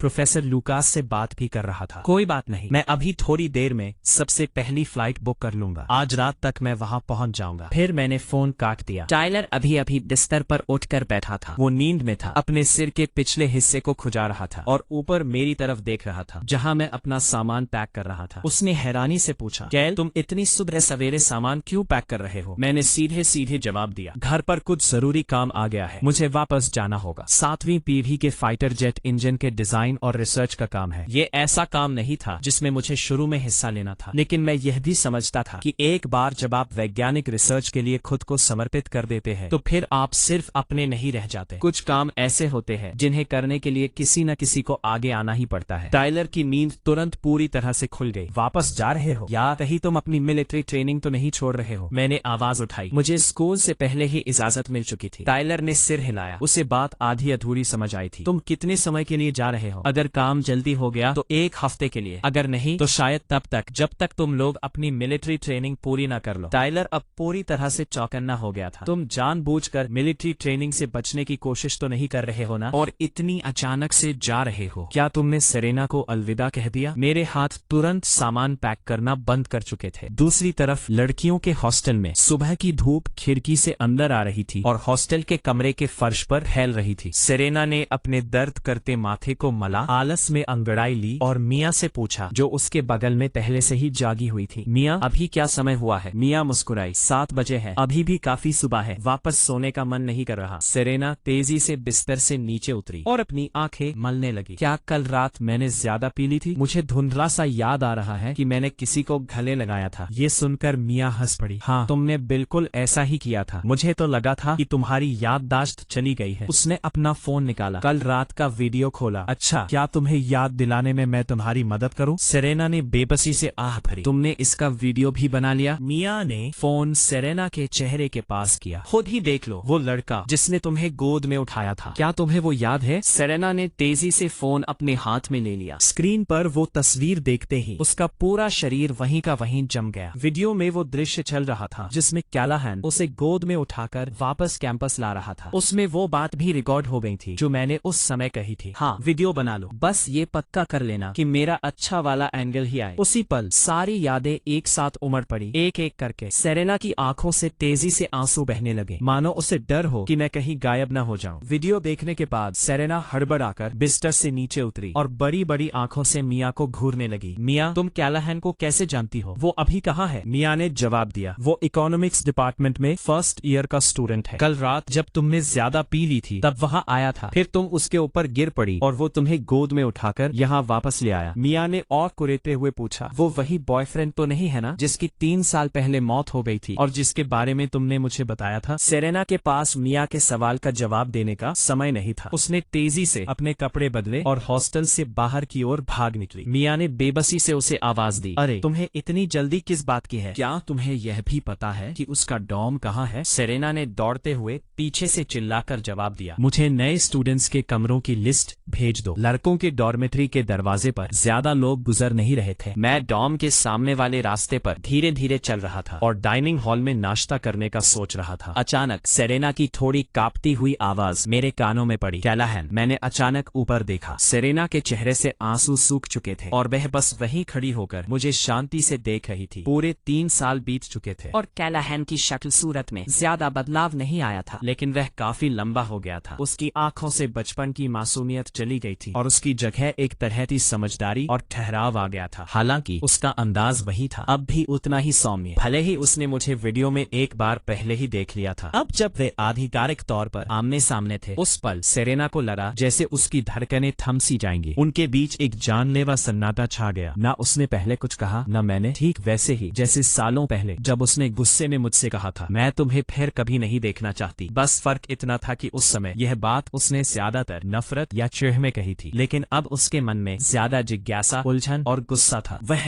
मुझसे पूछना चाहती थी कि मैंने ऐसा क्यों किया। उस समय मैं बिना कुछ कहे ही चला गया था। भले ही हम कभी औपचारिक रूप से एक दूसरे के साथ नहीं रहे थे, क्या दोस्तों को कम से कम एक दूसरे को अलविदा तो नहीं कहना चाहिए? मैं भी अपनी जगह पर जम सा गया और काफी देर तक सेरेना को घूरता रहा। वह आज भी वैसी ही थी जैसी 3 साल पहले थी। उसके रूप रंग में शायद ही कोई बदलाव आया था। वह आज भी उतनी ही खूबसूरत, उतनी ही जवान और उतनी ही दमकती हुई थी। दरअसल जब मैंने वो रिसर्च बेस छोड़ा था, तभी मैंने मन ही मन सोच लिया था कि जब मैं सेरेना से दोबारा मिलूंगा तो बातचीत की शुरुआत कैसे करूंगा। अब तुम 18 साल की हो गई हो, क्या तुम्हारा कोई बॉयफ्रेंड है? पिछले कुछ सालों में सब ठीक ठाक तो रहा ना? बधाई हो, आखिरकार तुम्हें कोलंबिया में दाखिला मिल ही गया। लेकिन अब मुझे सचमुच समझ नहीं आ रहा था कि मैं सेरेना का सामना कैसे करूं। 3 साल पहले मुझे एक सुपर सभ्यता, अति विकसित सभ्यता से एक विरासत मिली थी, अनंत ज्ञान भंडार, इटर्नल नॉलेज रिपोजिटरी। मेरी मौजूदा समझ के हिसाब से भी मैं उस अनंत ज्ञान भंडार की अवधारणा को पूरी तरह से नहीं समझ पाया था, लेकिन वो मेरे मस्तिष्क की गहराइयों में मौजूद था। और ठीक उसी अनंत ज्ञान भंडार की सामग्री का अध्ययन करके मैं आखिरकार 1 नैनोमीटर लिथोग्राफी तकनीक विकसित करने में कामयाब हो पाया था। और ये तो उस अनंत ज्ञान भंडार में मौजूद सबसे बुनियादी तकनीक थी। ठीक इसी 1 नैनोमीटर की सटीकता वाली लिथोग्राफी तकनीक की वजह से, और ये सोचकर कि चलो एक बार आजमा कर देखते हैं, मैंने ये तकनीक अपने देश को सौंप दी थी। इसीलिए 3 साल पहले मैं बिना अलविदा कहे ही चला गया था। सेरेना और मैं, हम दोनों कई दर्जन सेकंड तक एक दूसरे के आमने सामने खड़े रहे, और बस उन कुछ दर्जन सेकंडों में ही हाई स्कूल के दिनों में साथ बिताया गया हर पल जैसे कि किसी सवाल को हल करने के लिए बोर्ड पर एक साथ बुलाया जाना, हम दोनों की आंखों के सामने एक बार फिर से कौंध गया। स्पोर्ट्स फेस्टिवल में 5 किलोमीटर की दौड़ पूरी करने के लिए नीचे खड़े क्लासमेट्स का एक दूसरे को दिया गया हौसला, क्लास के दौरान चोरी छिपे खाए गए स्नैक्स, और वो ढलता सूरज जिसने शाम की लालिमा से आसमान को रंग दिया था, ये सब उनकी जवानी की यादें थी। एक दूसरे की यादें उनके दिलों में गहरी उतर चुकी थी। बस अफसोस इस बात का था कि बास्केटबॉल खेलने के बाद जब मेरे हाथ पसीने से भीगे होते थे, तब उसने कभी मेरा हाथ नहीं थामा, और जब हवा से उसके लंबे बाल बिखर जाते थे, तब मैंने कभी उन्हें प्यार से संवारा नहीं था। अब मैं वहाँ काफी देर तक हिचकिचाता रहा, और फिर आखिरकार नजरें ऊपर उठाकर पूछा, मैंने सुना है कि तुम सबसे कह रही हो कि मैं मर चुका हूँ। सेरेना की पलकें तेजी से झपकी और उसकी आंखें फिर से भर आईं, मानो हजारों शब्द उसके गले में ही अटक गए हो। उसने अपने दांत भींचे और लगभग चीखते हुए कहा, हाँ बिल्कुल सही कहा कैलाहन, क्या तुम्हें तो मर जाना चाहिए था? अब तुम अचानक यहाँ क्यों आ गए? पूरे 3 साल तक उसे सच में यही लगता रहा था कि मैं मर चुका हूँ, लेकिन अब मैं अचानक उसकी आंखों के सामने आ खड़ा हुआ था। मेरी आवाज अचानक कांप उठी। मैं उसे सब कुछ समझाना चाहता था, बेहद शिद्दत से, पिछले 3 सालों में जो कुछ भी हुआ था, कि मैंने क्यों छोड़ा और मैं क्या कर रहा था। लेकिन अपनी मौजूदा पहचान को देखते हुए मैं इनमें से कुछ भी जाहिर नहीं कर सकता था। मेरे दिल में जो अनगिनत सफाइयां थीं, वे सब मैंने अपने अंदर ही दबा ली। पिछले 3 सालों में मैंने जो कुछ किया था उसकी बारीक से बारीक जानकारी, यहाँ तक कि मेरे सबसे करीबी लोग थे उसके बारे में बिल्कुल नहीं जान सकते थे। यहाँ तक कि मैंने जो योगदान दिए थे उन्हें भी सिर्फ मेरी मौत के बाद ही सार्वजनिक किया जा सकता था। आखिर में मैं बस धीरे से इतना ही कह पाया, खैर बहुत लंबा समय बीत गया है। ये सुनते ही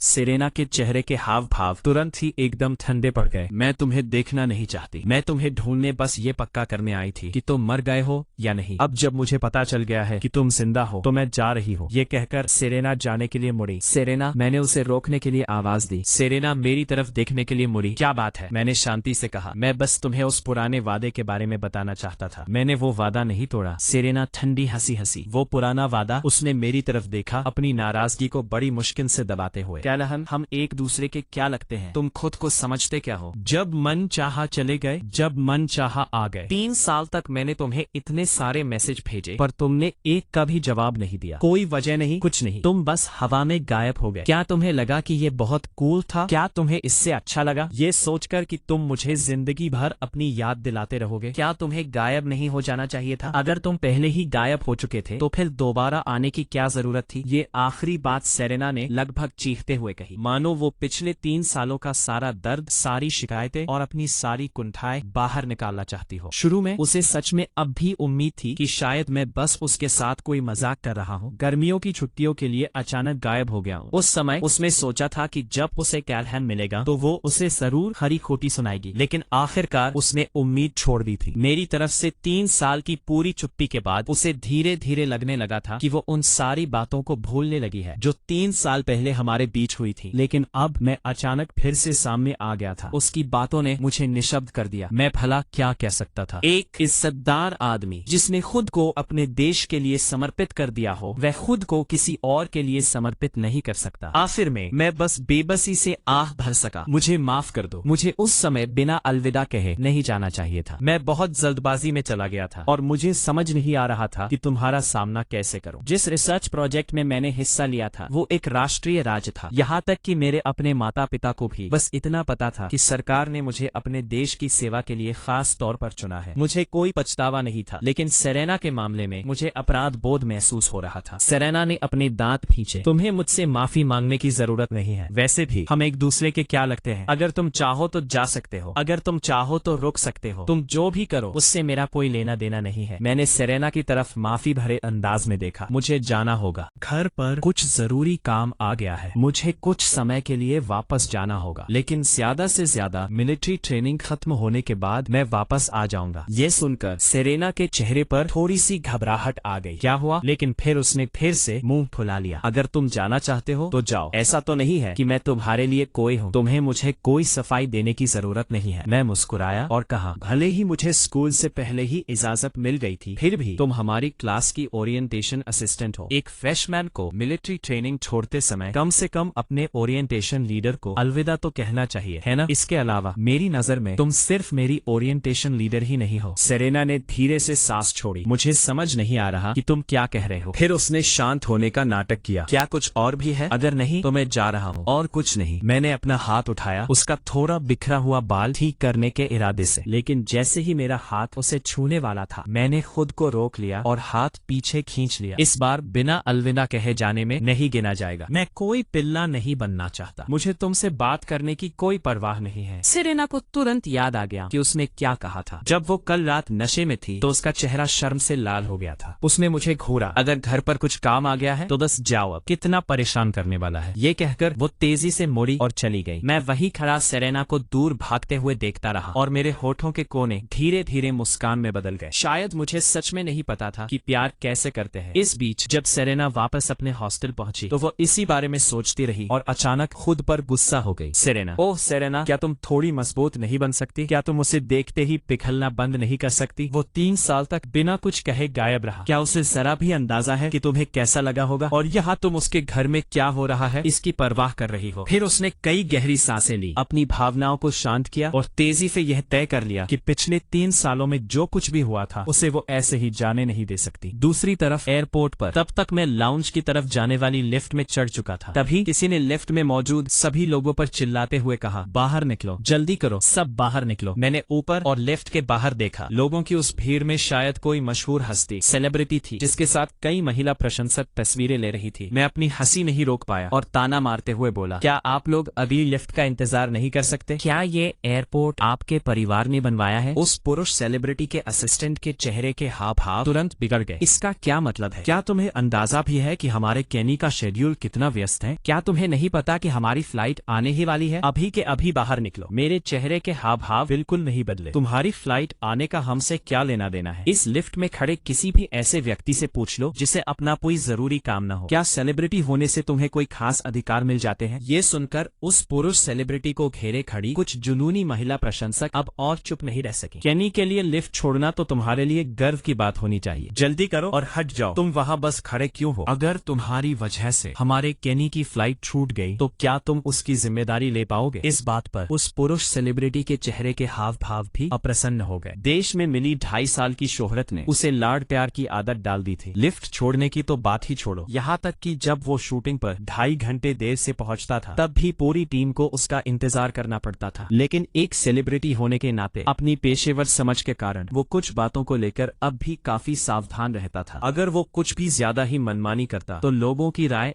आसानी से उसके खिलाफ हो सकती थी। अगले ही पल उसके चेहरे पर मुस्कान आ गई और उसने अपने असिस्टेंट और बॉडीगार्ड्स को रोक दिया। फिर लिफ्ट में मेरी तरफ देखकर मुस्कुराया। कोई बात नहीं, भले ही मुझे जल्दी है, तुम लोग पहले जा सकते हो, आखिर हर कोई व्यस्त है। मेरे होठों के कोने बिना कुछ कहे ही फड़फड़ाए। इस आगे पीछे की बातचीत में जितना समय बर्बाद हुआ उतने में तो लिफ्ट ऊपर जाकर वापस नीचे भी आ सकती थी। लेकिन वे बेवकूफ फैंस उत्साह से इस बात की तारीफ कर रहे थे कि उनका हीरो कितना तमीजदार है और साथ ही मेरी तरफ इशारा भी कर रहे थे। मैंने बेबसी से अपना सिर हिलाया, उस सेलिब्रिटी पर और ध्यान देना जरूरी नहीं समझा और सीधे लिफ्ट के दरवाजे बंद करने वाला बटन दबा दिया। मन ही मन सोच रहा था, ये सच है, कोई भी हीरो की हड्डियों के बारे में नहीं पूछता, लेकिन पूरी दुनिया को एक्टर्स के किस्से पता होते हैं। मेरे जाने के थोड़ी देर बाद वो मेल सेलिब्रिटी पीछे मुड़ा और अपने फैंस की तरफ देखकर मुस्कुराया, लेकिन उसकी आंखों में एक पल के लिए ठंडक सी झलक उठी। ठीक है, सब शांत हो जाओ, ये तो बस एक छोटी सी बात है, इसे ऑनलाइन बिल्कुल भी पोस्ट मत करना, ठीक है? हमें भी अब चलना है, सब लोग यहाँ से जाओ। असिस्टेंट भी तुरंत बात समझ गया और सबकी तरफ देखकर मुस्कुराया। सब लोग अभी के लिए यहाँ से जाओ, याद रखना इसे ऑनलाइन बिल्कुल भी मत फैलाना। बिल्कुल भी नहीं। बेशक उन्होंने ऐसा कहा तो था, लेकिन उनके मन में तो पहले से ही ये हिसाब चल रहा था कि इसे मार्केटिंग के लिए कैसे इस्तेमाल किया जाए, जबकि उन फैंस के दिमाग में तो शुरू में ये बात आई भी नहीं थी। लेकिन इस तरह याद दिलाने के बाद उस मेल सेलिब्रिटी के फैन ग्रुप्स में तुरंत हलचल मच गई। केनी उनके लिए सब कुछ था और जो कोई भी उनके हीरो को परेशान करता वो उनके अपने माता पिता की हत्या करने से भी बुरा था। 10 मिनट से भी ज्यादा समय बाद केनी की दीवानी फीमेल फैंस ने ऑनलाइन पोस्ट करना शुरू कर दिया, हर तरह के गलत तरीके से एडिट किए गए वीडियो, मुझे निशाना बनाने वाले हमले के नारे। उन्होंने पल भर में मुझे एक ऐसा पब्लिक दुश्मन बना दिया जिसे हर कोई खत्म करने की मांग कर रहा था। कोलंबिया के डॉर्मेट्री में मिया यूं ही वीडियो स्क्रॉल कर रही थी और जब उसने ये तेजी से ट्रेंड होता हुआ टॉपिक देखा तो उसने तुरंत सेरेना को अपने पास बुलाया। सेरेना देखो, क्या ये तुम्हारा फ्रेशमैन जूनियर नहीं है? अभी ऑनलाइन बहुत सारे लोग इसकी बुराई कर रहे हैं। सेरेना हैरान रह गई, मेरा फ्रेशमैन, तुम्हारा क्या मतलब है? उसने जल्दी से मिया का फोन पकड़ा और उसे स्क्रॉल किया और तुरंत गुस्सा हो गई। क्या सारे फैन इतने बेवकूफ होते हैं? फिर उसने अपना फोन निकाला, सीधे ट्रेंडिंग टॉपिक पर गई और पलटवार किया। तो सेलिब्रिटी बाकियों से बेहतर होते हैं? ये तो बस एक लिफ्ट छोड़ने की बात है, इतनी जल्दी किस बात की है? पुनर्जन्म या मौत? वो कैलाहन की बुराई कर सकती थी, ऐसा इसलिए था क्योंकि कैलाहन का उस पर एहसान था, लेकिन दूसरे लोग ऐसा नहीं कर सकते थे। लेकिन उसे जल्दी ही पता चला कि उसकी टिप्पणी नफरत भरे जवाबों के बीच तुरंत दब गई। सेरेना की आंखों में चिंता झलकने लगी, लेकिन ठीक उसी पल कहीं किसी खास दफ्तर में एक इमरजेंसी लाल बत्ती जल उठी। बड़ी संख्या में यूजर्स हमारे देश के SSS लेवल के क्लासिफाइड कर्मचारियों की पहचान से जुड़ी जानकारी ऑनलाइन लीक कर रहे हैं। जानकारी लीक होने का खतरा पाया गया है, इसे रोकने के उपाय तैयार हैं। वरिष्ठ अधिकारियों से खास निर्देशों का इंतजार है। नेशनल सिक्योरिटी ब्यूरो के डायरेक्टर जनरल रिचर्ड चैन तुरंत गुस्से से आग बबूला हो गए। तुम लोग ये सब क्या बकवास कर रहे हो? तुरंत लोगों को भेजो और इंटरनेट से कैलाहन रीड से जुड़ी सारी जानकारी हटवाओ और तुरंत लोगों को भेजकर इस मामले की जांच करवाओ। देखो कि क्या इसके पीछे किसी विदेशी जासूसी संस्था का हाथ है। मैं तुम्हें 10 मिनट का समय दे रहा हूँ। अमेरिका मेरे बिना नेशनल सिक्योरिटी डायरेक्टर के तौर पर तो चल सकता है, लेकिन अमेरिका का वैज्ञानिक अनुसंधान समुदाय उसके बिना बिल्कुल नहीं चल सकता। उसी समय एयरपोर्ट लाउंज में मुझे डायरेक्टर मॉरिसन का फोन आया। बेटे, इस बारे में चिंता मत करो, इसे इस बूढ़े आदमी पर छोड़ दो, वो इसे संभाल लेगा। बस आराम करो और अपनी फ्लाइट का इंतजार करो। शुरू में मैंने इस पर ज्यादा ध्यान नहीं दिया, लेकिन अगले ही पल कुछ भड़कीले कपड़े पहने लड़कियां मेरे पास आईं। तुम कैलाहन रीड हो, तुम असल में काफी ठीक ठाक दिखते हो, क्या तुम्हें जल्दी नहीं थी? तुम अभी भी यहाँ बैठकर इंतजार क्यों कर रहे हो? बस यहाँ बैठकर कुछ नहीं कर रहे हो। तुमने देखा ही होगा कि हमारा बंदा कितना मशहूर है और तुम उसकी शोहरत का फायदा उठाना चाहते थे, है ना?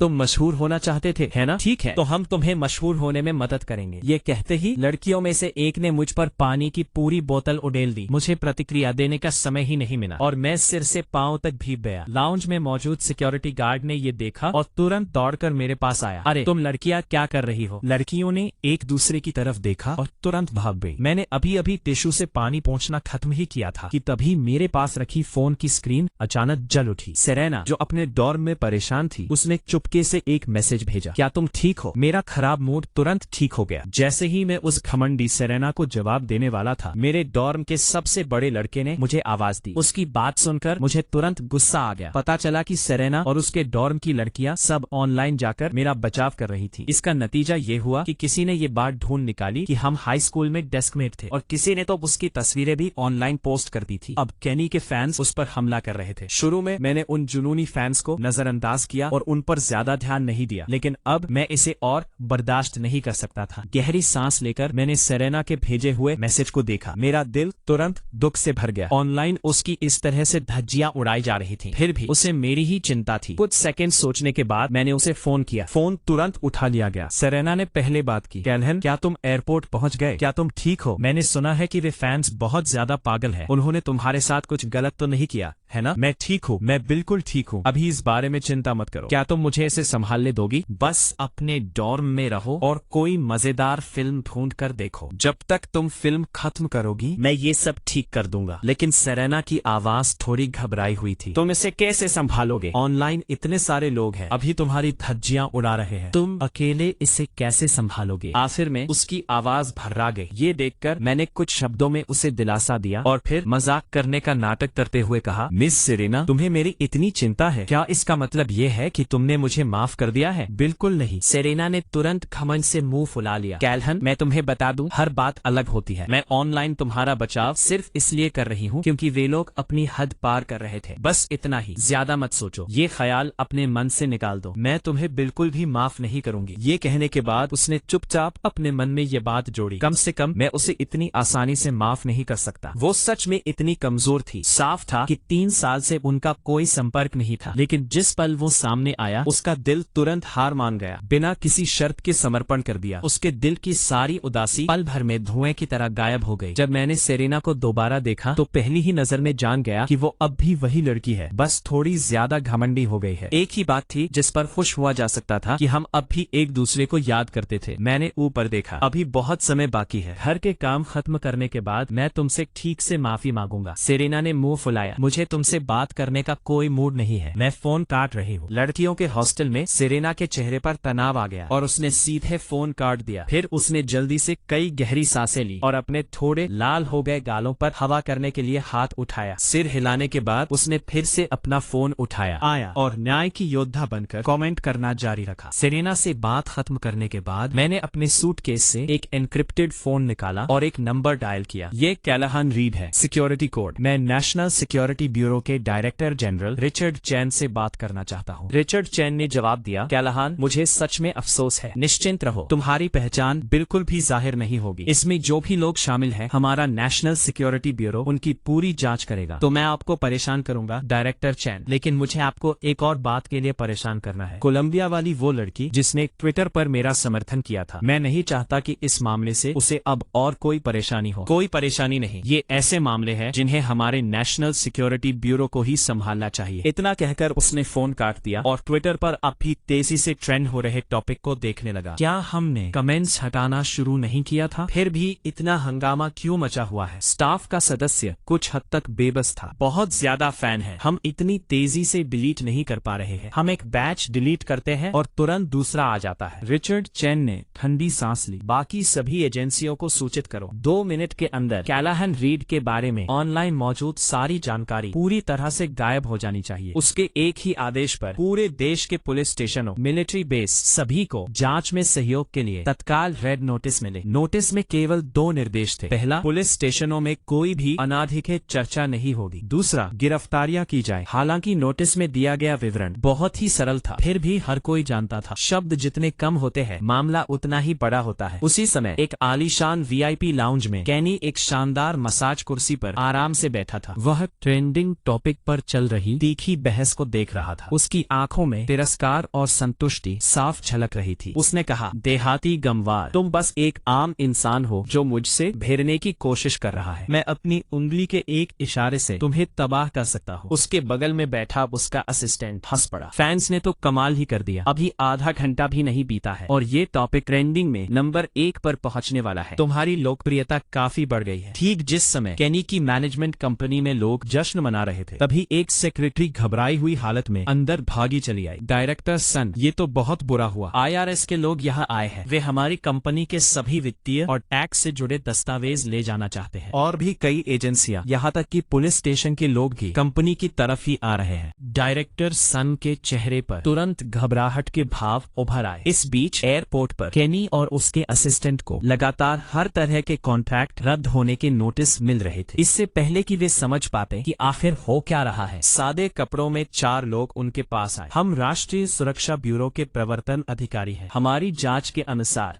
आप दोनों पर राष्ट्रीय सुरक्षा से जुड़े गोपनीय कर्मियों की जान को खतरे में डालने का आरोप है। आपको गिरफ्तार करने का आदेश जारी कर दिया गया है। कृपया हमारे साथ चलें। केनी अपनी जगह पर ही जम गया। उसने तो बस लोगों से एक लिफ्ट छोड़ने के लिए कहा था और उन्होंने लिफ्ट छोड़ी भी नहीं थी। ये सब इस तरह कैसे हो गया? आखिर वह आदमी कौन था? केनी ने अनिच्छा से पूछा। क्या मैं पूछ सकता हूँ कि यह कैलाहन रीड आखिर है कौन? प्रवर्तन अधिकारी का चेहरा एकदम सख्त था। तुम्हें उसकी पहचान जानने का कोई अधिकार नहीं है। लेकिन इससे पहले कि केनी संभल पाता, उसने मुझे लाउंज में चुपचाप बैठे हुए देख लिया। तभी नेशनल सिक्योरिटी ब्यूरो के 2 लोग तुरंत मेरे पास आए। मिस्टर रीड, ऑनलाइन मामला ज्यादातर सुलझ गया है। हम दोनों को आपकी सुरक्षा सुनिश्चित करने के लिए भेजा गया है। मैं उन्हें धन्यवाद देने के लिए खड़ा हुआ, फिर मुस्कुराते हुए केनी की तरफ देखा। बड़े सेलिब्रिटी हो, आने वाले दिनों के लिए शुभकामनाएं। वह तुरंत भड़क उठा, लेकिन जिस पल उसने हिलने की कोशिश की, उसे उसके साथ चल रहे 2 अधिकारियों ने रोक लिया। हालांकि एक सेलिब्रिटी के कई चाहने वाले फैन होते हैं, लेकिन जब अनगिनत स्कैंडल सामने आए तो उसके फैन तुरंत चुप नहीं बैठ पाए। ठीक 10 मिनट बाद इससे भी बड़ी चौंकाने वाली खबर सामने आई। टैक्स एजेंसी की जांच के अनुसार केनी ने 100 मिलियन से ज्यादा का टैक्स चोरी किया था। इससे जनता की राय सीधे तौर पर हिल गई। दूसरी तरफ कोलंबिया गर्ल्स डॉर्मेट्री में मिया ने जोश से चिल्लाते हुए कहा, सेरेना, सेरेना, क्या तुमने वह देखा? सरकार ने दखल दिया है। तुम्हारा कैलाहन इस बार सच में बहुत किस्मत वाला है। सेरेना ने बार बार सिर हिलाया। मैंने देखा, लेकिन उसने गर्व से साफ किया। मैं फिर से साफ कर देती हूँ, मेरे और कैलाहन के बीच सच में कुछ भी नहीं है। लेकिन अगले ही पल उसके हाथ में रखा फोन वाइब्रेट हुआ। उसके चेहरे के हाव भाव तुरंत गंभीर हो गए और उसने जल्दी से चुप रहने का इशारा किया। अभी कुछ मत बोलो, कैलाहन का फोन आ रहा है। मिया तुरंत शरारत भरी मुस्कान के साथ मुस्कुराई। और तुमने कहा था कि तुम्हारे और कैलाहन के बीच कुछ नहीं है। जिस पल उसने फोन किया तुम इतनी घबरा गई। यहाँ से जाओ। वो अपनी आंखें घुमाती रही, गहरी सांस ली और आखिरकार जवाब दिया, कैलाहन क्या बात है? क्या कुछ गड़बड़ है? मैं अभी अभी प्लेन में चढ़ने वाली हूँ, इसलिए मैंने तुम्हें बताने के लिए फोन किया। सेरेना ने सोच समझकर सिर हिलाया, फिर तुरंत मुंह फुला लिया। वैसे भी हम एक दूसरे के क्या लगते हैं? अगर तुम प्लेन में चढ़ रही हो तो बस चढ़ जाओ, इसका मुझसे क्या लेना देना? तुम्हें मुझे फोन करने की जरूरत नहीं है। उसी पल नॉर्दर्न बेस जाने वाली फ्लाइट के लिए एयरपोर्ट पर एक घोषणा गूंजी, जिसने मुझे याद दिलाया कि प्लेन में चढ़ने का समय हो गया है। जब मैं वापस आऊंगा तो तुमसे मिलने आऊंगा। मैं यह भी जानना चाहता हूँ कि 3 साल पहले मर चुके एक्स बॉयफ्रेंड से तुम्हारा क्या मतलब था? एक्स बॉयफ्रेंड से तुम्हारा असल में क्या मतलब था? मेरी एक्स गर्लफ्रेंड। सेरेना का चेहरा तुरंत शर्म से लाल हो गया। कौन सा एक्स बॉयफ्रेंड? मुझे नहीं पता कि तुम किस बारे में बात कर रहे हो। जाओ अपने प्लेन में चढ़ो। और उसने फोन काट दिया। फोन काटने के बाद सेरेना तुरंत परेशान हो गई। उसे यह बात याद क्यों आई? उस समय मुझे सच में लगा था कि वो मर चुका है। किसे पता था कि वो अभी भी जिंदा होगा? मैं यह कैसे समझाऊं? मैं उसे यह तो नहीं बता सकती कि मैं उसे इतना ज्यादा पसंद करती थी कि मैंने उसे, जिसे मैं मरा हुआ समझती थी, एक्स बॉयफ्रेंड का दर्जा दे दिया था, है ना? लेकिन फिर वो फिर से उलझन में पड़ गई। यात्री कैलाहन नॉर्दर्न बेस की यात्रा कर रहे हैं। कैलाहन नॉर्दर्न बेस कब चला गया? इससे पहले कि वह इस बारे में ठीक से सोच पाती, मिया शरारती मुस्कान के साथ उसके पास आ गई। छोटी सेरेना, क्या तुम्हें पता है कि जब तुम अभी फोन पर बात कर रही थी तब तुम कैसी दिख रही थी? एक प्यार में डूबी हुई छोटी बिल्ली जैसी। मिया मुस्कुराई और उसके पास चली गई। सेरेना, क्या तुम्हें पता है कि तुम अभी कैसी दिख रही थी? सेरेना के मन में ढेरों सवाल थे। कैसी? एक ऐसी औरत जैसी जिसे प्यार में कामयाबी मिली हो। अगर तुम सच में अभी भी उसके बारे में सोचती हो तो बस उसे मैसेज कर दो। बिल्कुल नहीं। सेरेना ने तुरंत सिर हिलाया और मुंह फुला लिया। मैं इतनी खूबसूरत लड़की, क्या कैलाहन के अलावा कोई और नहीं है? मैं उसे पहले मैसेज क्यों करूं? दूसरी तरफ विमान का इंजन तेजी से बनाने के लिए मैंने विमान में ही उन चीजों का ध्यान से अध्ययन किया। रात के 11 बजे मैं रॉबर्ट लिन के दफ्तर पहुंचा और अपने हाथ में पकड़ी USB ड्राइव उन्हें थमा दी। डायरेक्टर लिन, विमान के इंजन के बारे में मेरे पास कुछ विचार और रिसर्च ब्लूप्रिंट है। रॉबर्ट लिन ने बस एक पल के लिए उन पर नजर डाली और तभी उनके चेहरे के हाव भाव धीरे धीरे गंभीर हो गए, क्योंकि मैंने जो जानकारी दी थी वो बेहद विस्तृत थी। ठीक उसी पल मेरा फोन अचानक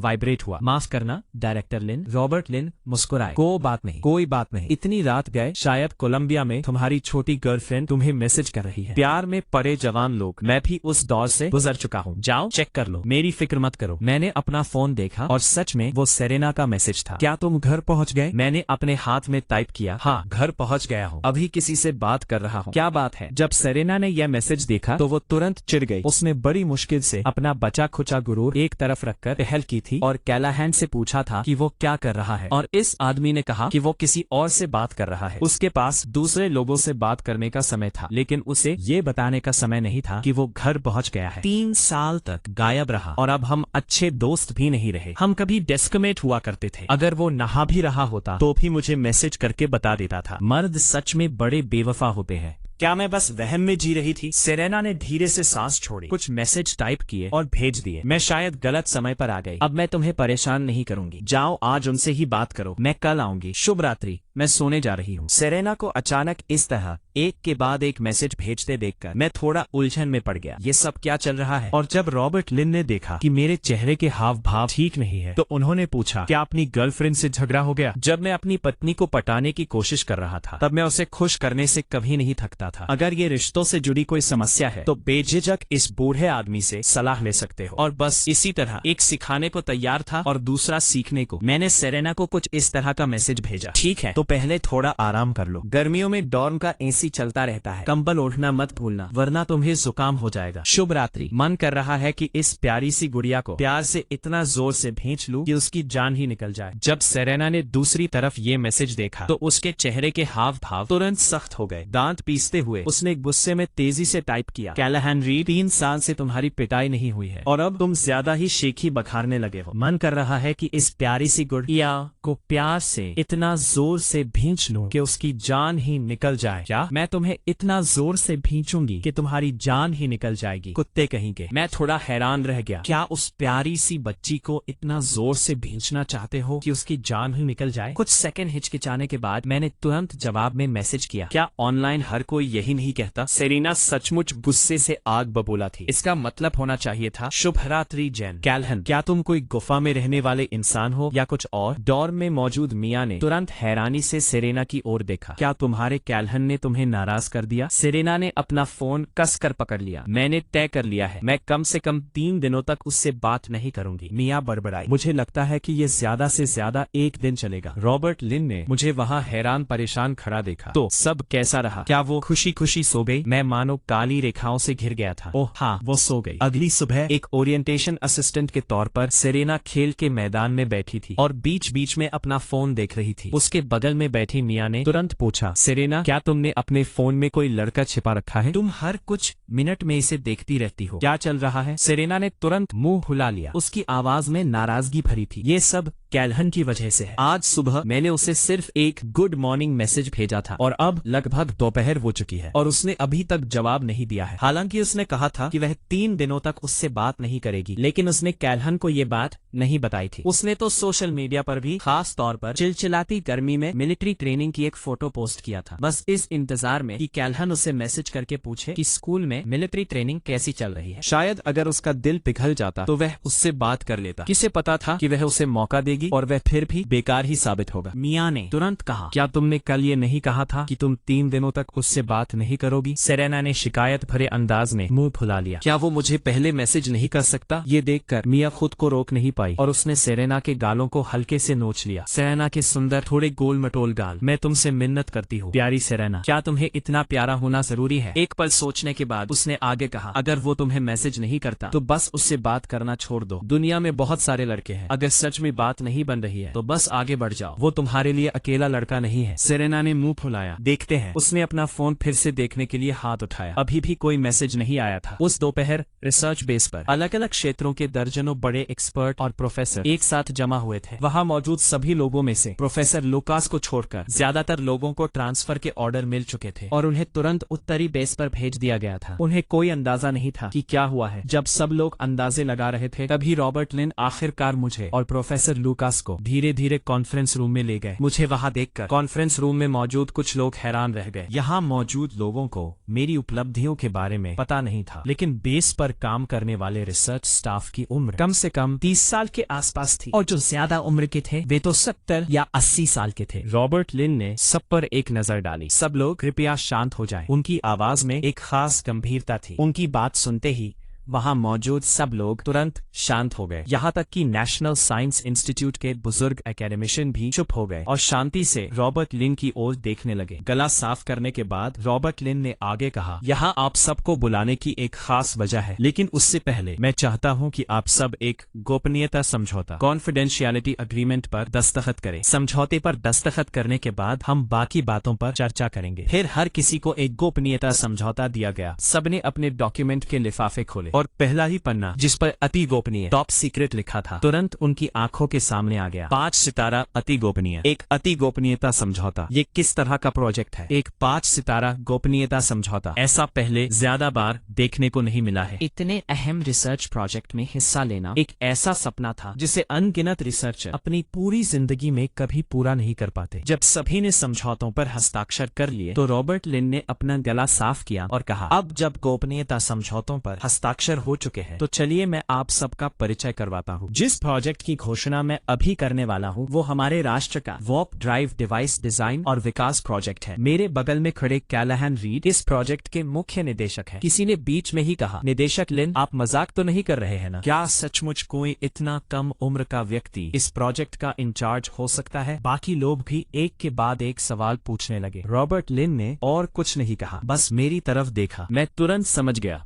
और अपना गला साफ करके धीरे धीरे चलकर सबके सामने आ गया। विज्ञान संस्थान के सम्मानित विशेषज्ञों, प्रोफेसरों और शिक्षाविदों के सामने। मुझे पता है कि मेरी उम्र बहुत कम है और मुझे यह भी पता है कि आप सबके मन में ये सवाल जरूर होगा कि मैं इस प्रोजेक्ट में क्यों शामिल हूँ। आप यहाँ रहना चाहते हैं या जाना चाहते हैं? मैं कैलाहन रीड आपको रोक नहीं सकता। मैं आप सबको सोचने और ये तय करने के लिए 3 मिनट का समय देता हूँ कि आप यहाँ रुकना चाहते हैं या जाना चाहते हैं। 3 मिनट बाद मैं आप सबको अपने कारणों के बारे में बताऊंगा। आपके मन में जो भी शंकाएं या सवाल हो आप सीधे मुझसे पूछ सकते हैं। इसके बाद पूरा कॉन्फ्रेंस रूम एकदम शांत हो गया। कुछ लोगों ने हैरानी भरी नजरों से मेरी तरफ देखा। उनकी शोध क्षमताओं को एक तरफ रख भी दे तो भी इतने सारे विशेषज्ञ प्रोफेसरों के सामने वो जिस आत्मविश्वास के साथ बोल रहे थे, सिर्फ अपनी मौजूदगी और हाव भाव के दम पर ही उन्होंने देश के सभी युवा प्रतिभावान लोगों को पीछे छोड़ दिया था। 3 मिनट बाद जाहिर है कोई भी वहाँ से जाना नहीं चाहता था। आखिर ये कोई मामूली बात तो थी नहीं। ये एक 5 स्टार सर्वोच्च स्तर का और टॉप सीक्रेट अत्यंत गोपनीय प्रोजेक्ट था। ऐसा सुनहरा मौका कोई भी गंवाना नहीं चाहता था। ये देखकर आखिरकार मैंने बोलना शुरू किया। इस वार्प ड्राइव इंजन डिवाइस पर शोध का प्रस्ताव मैंने खुद दिया था और मैंने इस दिशा में कुछ सैद्धांतिक परिणाम और शोध दस्तावेज भी तैयार कर लिए हैं। अब आगे मैं आप सबके सामने इस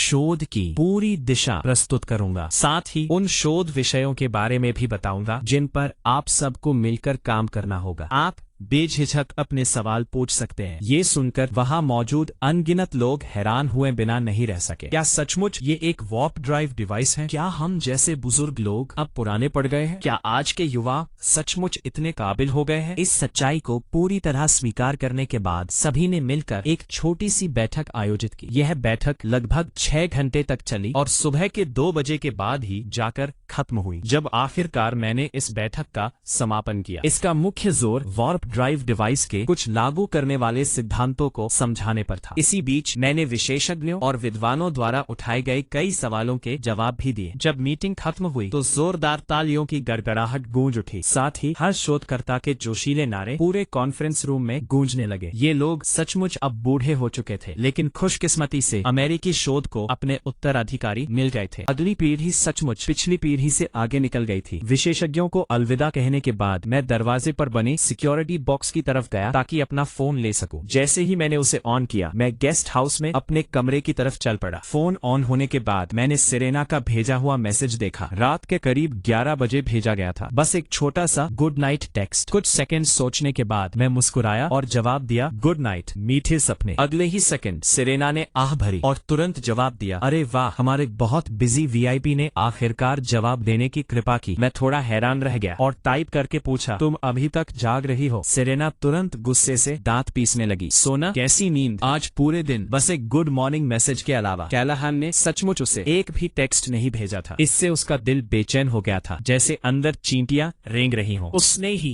गुड नाइट टेक्स्ट भेजा था। उसे यह भी उम्मीद थी कि कैलाहान उसे मैसेज करेगा, लेकिन वो इंतजार करती रही अब तक इंतजार करती रही। एक गहरी सांस लेकर उसने जल्दी से अपनी भावनाओं को शांत किया। सेरेना ने आखिरकार जवाब दिया। सो नहीं पा रही थी, अपने रूममेट्स के साथ थोड़ी देर बातें कर रही थी। क्या कुछ गड़बड़ है? कुछ भी गड़बड़ नहीं है। मैंने एक के बाद एक कई मैसेज भेजे और पूछा, तो तुम कब सोने का प्लान बना रही हो? पता नहीं। सेरेना ने होंठ फुलाए, कुछ सेकंड हिचकिचाई, फिर तुरंत टेक्स्ट करके पूछा, क्या घर पर कुछ काम है? इतने बिजी हो? इतनी बिजी कि पूरे दिन मुझे एक भी टेक्स्ट भेजने का समय नहीं मिला। मैंने चुपचाप जवाब दिया, हाँ सच में काफी बिजी था। सेरेना ने तुरंत जवाब दिया, ठीक है कोई बात नहीं। फिर मन ही मन गुस्से से दांत पीसे, अगर तुम इतने ही बिजी हो तो मुझे अब और टेक्स्ट मत करना, बस अपने काम पर ध्यान दो। लेकिन आखिर में उसने अपने दिल की ये बातें नहीं भेजी। इसकी बजाय उसने उत्सुकता से पूछा, पिछली बार तुमने मुझे इतना गुस्सा दिलाया कि मैं अपना आपा ही खो बैठी। मैं पूछ ही नहीं पाई। कैलाहन, तुम 3 साल के लिए गायब हो गए थे। तुम्हें नहीं लगता कि तुम्हें मुझे एक सफाई देनी चाहिए? लेकिन इस बारे में सोचने के बाद उसे लगा कि इस तरह पूछना थोड़ा ज्यादा ही बेताबी दिखाना लग रहा है। इसलिए उसने आगे कहा, बेशक अगर तुम्हें नहीं लगता कि तुम्हें मुझे कुछ समझाने की जरूरत है तो भी ठीक है। वैसे भी हम एक दूसरे के लिए कुछ खास तो है नहीं। मैसेज भेजने के बाद सेरेना खुद से बड़बड़ाई, बेवकूफ कैलाहन, 3 साल के लिए गायब हो गया, फिर भी ये खूबसूरत लड़की तुम्हें मैसेज करने को तैयार है। तुम्हें तो खुद को खुशकिस्मत समझना चाहिए। बेहतर होगा कि तुम मुझे ठीक से समझाओ कि 3 साल पहले तुम बिना कुछ कहे क्यों चले गए थे। जवाब देने से पहले मैं एक पल के लिए हिचकिचाया। सेरेना, क्या हम इस बारे में बात न करें? सेरेना इतनी गुस्से में थी कि उसका मन किया कि वो अपने बिस्तर पर मुक्का मार दे, लेकिन फिर भी उसने अपने जज्बातों को काबू किया और जल्दी से जवाब दिया, ओह ठीक है कोई बात नहीं, मैं सोने जा रही हूँ। जब मैंने ये मैसेज देखा तो मैंने हड़बड़ी में पूछा, क्या तुम नाराज हो? या अंदाज में हंसी, यह बेवकूफ आखिर पूरी तरह से बेकार नहीं है। उसने आगे जवाब दिया, नहीं, भला मैं इतने व्यस्त मिस्टर रीड से नाराज होने की हिम्मत कैसे कर सकती हूँ? क्या पता आप नाराज होकर 3 साल पहले की तरह बिना कुछ कहे फिर से गायब हो जाए। मैं सन्न रह गया, फिर जल्दी से जवाब दिया, मैं ऐसा नहीं करूँगा, मैं ऐसा नहीं करूँगा। 3 साल पहले सच में हालात मेरे काबू से बाहर थे, लेकिन मैं वादा करता हूँ कि अब मैं बिना अलविदा कहे कभी नहीं जाऊँगा। सेरेना का मैसेज तुरंत आया, ऐसा तो नहीं है कि मैं तुम्हारे लिए कोई खास इंसान हूँ, तुम्हें मुझे यह बात खास तौर पर बताने की जरूरत नहीं है। मैंने जवाब में टाइप किया, क्या हम अच्छे दोस्त नहीं है? सेरेना ने तुरंत जवाब दिया, बस अच्छे दोस्त। मैंने फौरन जवाब दिया, हम और क्या हो सकते हैं? कुछ नहीं। सेरेना इतनी गुस्सा हुई कि उसने मुंह फुला लिया और मैसेज का जवाब देने के बाद बेबसी में अपने बाल खींचे। यह तो बिल्कुल ही बेकार है, एकदम बेकार। इस लड़के को सुधारना तो नामुमकिन है। मैंने तो सब कुछ इतना साफ साफ बता दिया था, क्या इसे अब भी समझ नहीं आया कि मेरा मतलब क्या है? उसने आह भरी और सेरेना ने जल्दी से जवाब दिया, ठीक है मुझे सोना है, तुम भी जल्दी सो जाना। ठीक है अच्छे दोस्त। मैंने गुड नाइट का मैसेज भेजा। ठीक है तो सो जाओ, गुड नाइट। सेरेना ने जवाब दिया, गुड नाइट। अगले कुछ दिनों तक वे दोनों इसी तरह बीच बीच में मैसेज भेजते रहे। मैं गुड मॉर्निंग भेजता, सेरेना भी गुड मॉर्निंग का जवाब देती। सेरेना गुड नाइट भेजती, मैं भी गुड नाइट का जवाब देता। इसके अलावा उनके बीच कोई और बातचीत नहीं होती थी। लेकिन जब भी मैं सेरेना का मैसेज देखता तो अपने व्यस्त रिसर्च के काम के बीच मुझे कुछ पल का सुकून मिलता था। 10 दिन बाद कोलंबिया की मिलिट्री ट्रेनिंग भी खत्म होने वाली थी। रिसर्च बेस भी तालियों की गड़गड़ाहट से गूंज उठा। पूरे 10 दिन, इन 10 दिनों में वे दिन रात रिसर्च बेस पर ही रहे, सिर्फ अपने सामने रखे मॉडल को बनाने के लिए। अगर ये मॉडल सफलतापूर्वक काम कर गया तो इसका मतलब होगा कि कैलाहन की थ्योरी सही है। तो आज का दिन एक अहम मोड़ साबित होगा। अनगिनत लोग दबी जबान में आपस में बातें करने लगे। अपनी जिंदगी में हम पहली बार वार्प ड्राइव को हकीकत बनते देखने वाले हैं। ये सच में अविश्वसनीय है। अगर ये मॉडल पूरी तरह से काम कर गया तो ये दुनिया भर के प्रोपल्शन आगे बढ़ने की तकनीक के क्षेत्र में एक बहुत बड़ी छलांग होगी। ये दिन यकीनन इतिहास में दर्ज हो जाएगा। कुछ ही देर बाद एक रिसर्चर एक लाल रंग का एक्टिवेशन बटन लेकर आया। मिस्टर रीड कृपया इसे एक्टिवेट करें। मैंने गहरी सांस ली, मेरे चेहरे पर गंभीरता थी और मैंने अपने हाथ में पकड़ा बटन दबा दिया। सभी ने अपनी सांसें थाम ली। प्रत्याशा। फिर वार्प ड्राइव डिवाइस का मॉडल तुरंत काम करने लगा। उसके अंदर एक जबरदस्त बिजली का करंट प्रवाहित हुआ। पूरा रिसर्च बेस लाल रोशनी की लहरों से जगमगाने लगा। सबके कानों में लगातार आवाजें गूंजने लगी। एक्टिवेशन सफल। वार्प इंजन चैम्बर्स शुरू किया जा रहा है। वार्प इंजन चैम्बर का एक्टिवेशन सफल। नेगेटिव एनर्जी बनाने की प्रक्रिया पूरी हुई। लेजर उत्सर्जन के जरिए नेगेटिव एनर्जी का पता चला। हाई एनर्जी वॉर्प कणों को इकट्ठा करने का प्रोग्राम आगे बढ़ाया जा रहा है। वॉर्प फील्ड सफलतापूर्वक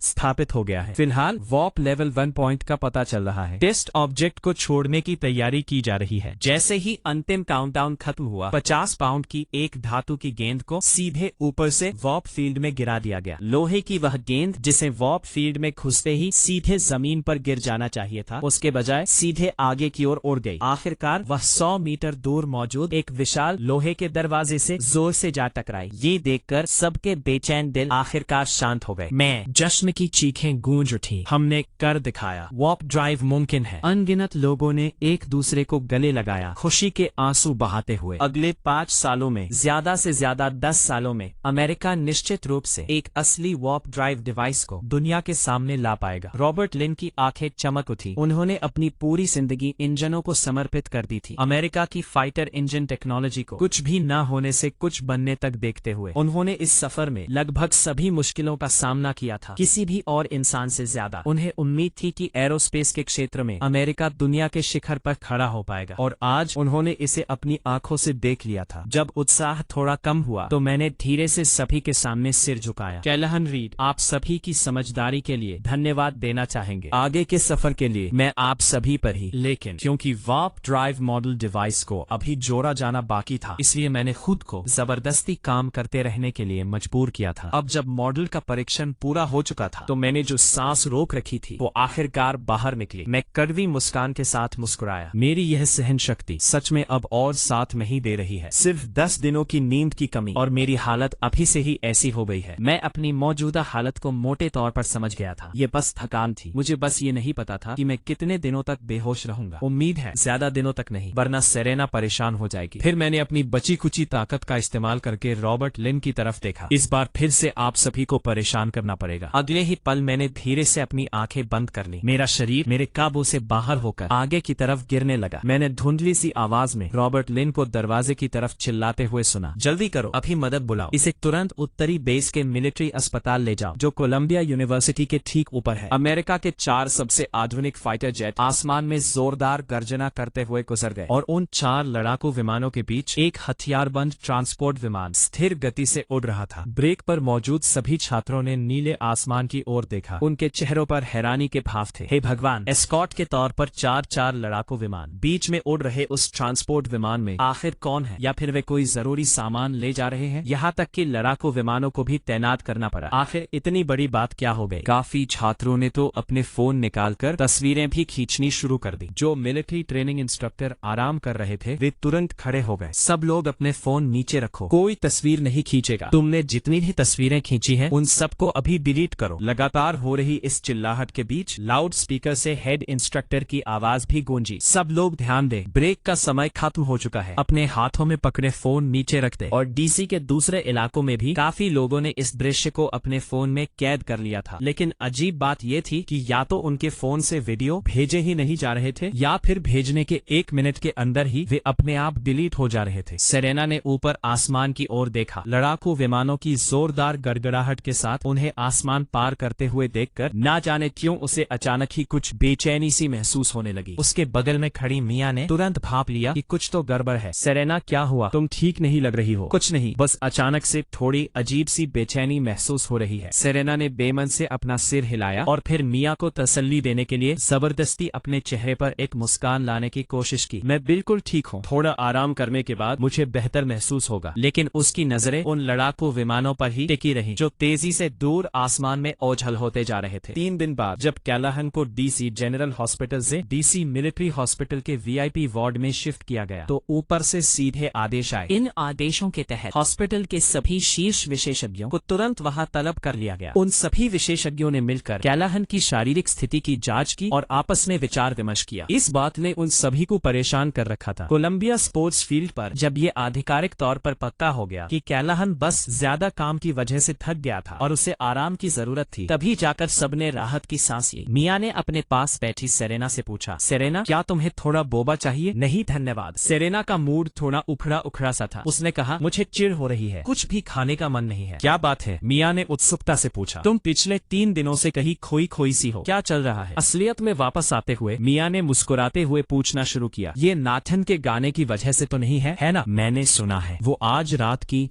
फ्रेशमैन वेलकम पार्टी में तुमसे अपने दिल की बात कहने का प्लान बना रहा है। क्या यही बात तुम्हें परेशान कर रही है? नहीं, ये मुख्य वजह नहीं है, सेरेना ने आह भरते हुए कहा। 3 दिन पहले जब कैलाहन ने मुझे गुड मॉर्निंग का मैसेज भेजा था, उसके बाद वो अचानक गायब हो गया। मैंने उसे इतने सारे मैसेज भेजे लेकिन किसी का भी जवाब नहीं आया। ऐसा लग रहा था जैसे कैलाहन फिर से गायब हो गया हो। DC मिलिट्री जनरल हॉस्पिटल में, जहाँ 2 बुजुर्ग शिक्षाविद आपस में बहस कर रहे थे। मैं हॉस्पिटल के बिस्तर पर लेटा हुआ था और मेरी उंगलियां हल्की हल्की फड़क रही थी। फिर मैंने धीरे से अपनी आंखें खोली और अपने पास खड़े रॉबर्ट लिन और डायरेक्टर मॉरिसन की तरफ देखा और कमजोर आवाज में पूछा, मेरा फोन कहाँ है? रॉबर्ट लिन हॉस्पिटल के कमरे में रखे सोफे से तुरंत खुशी से उछलते हुए खड़े हो गए और कैलाहन की तरफ दौड़ते हुए बोले, कैल तुम जाग गए? फिर उन्होंने कमरे के बाहर जोर से आवाज लगाई, डॉक्टर जल्दी आइए, मरीज जाग गया है। मैंने उन दोनों उत्साहित आदमियों की तरफ देखा। मैंने तो बस थोड़ी देर झपकी ली थी। क्या मेरे जागने पर उन्हें इतना ज्यादा उत्साहित होने की जरूरत थी? फिर मैंने उन्हें दोबारा याद दिलाया, तुम दोनों, क्या तुम में से किसी के पास इतना समय है कि मेरा फोन ढूंढने में मेरी मदद कर सको? ओह, और हाँ, वैसे मैं इस बार कितने दिनों तक बेहोश रहा?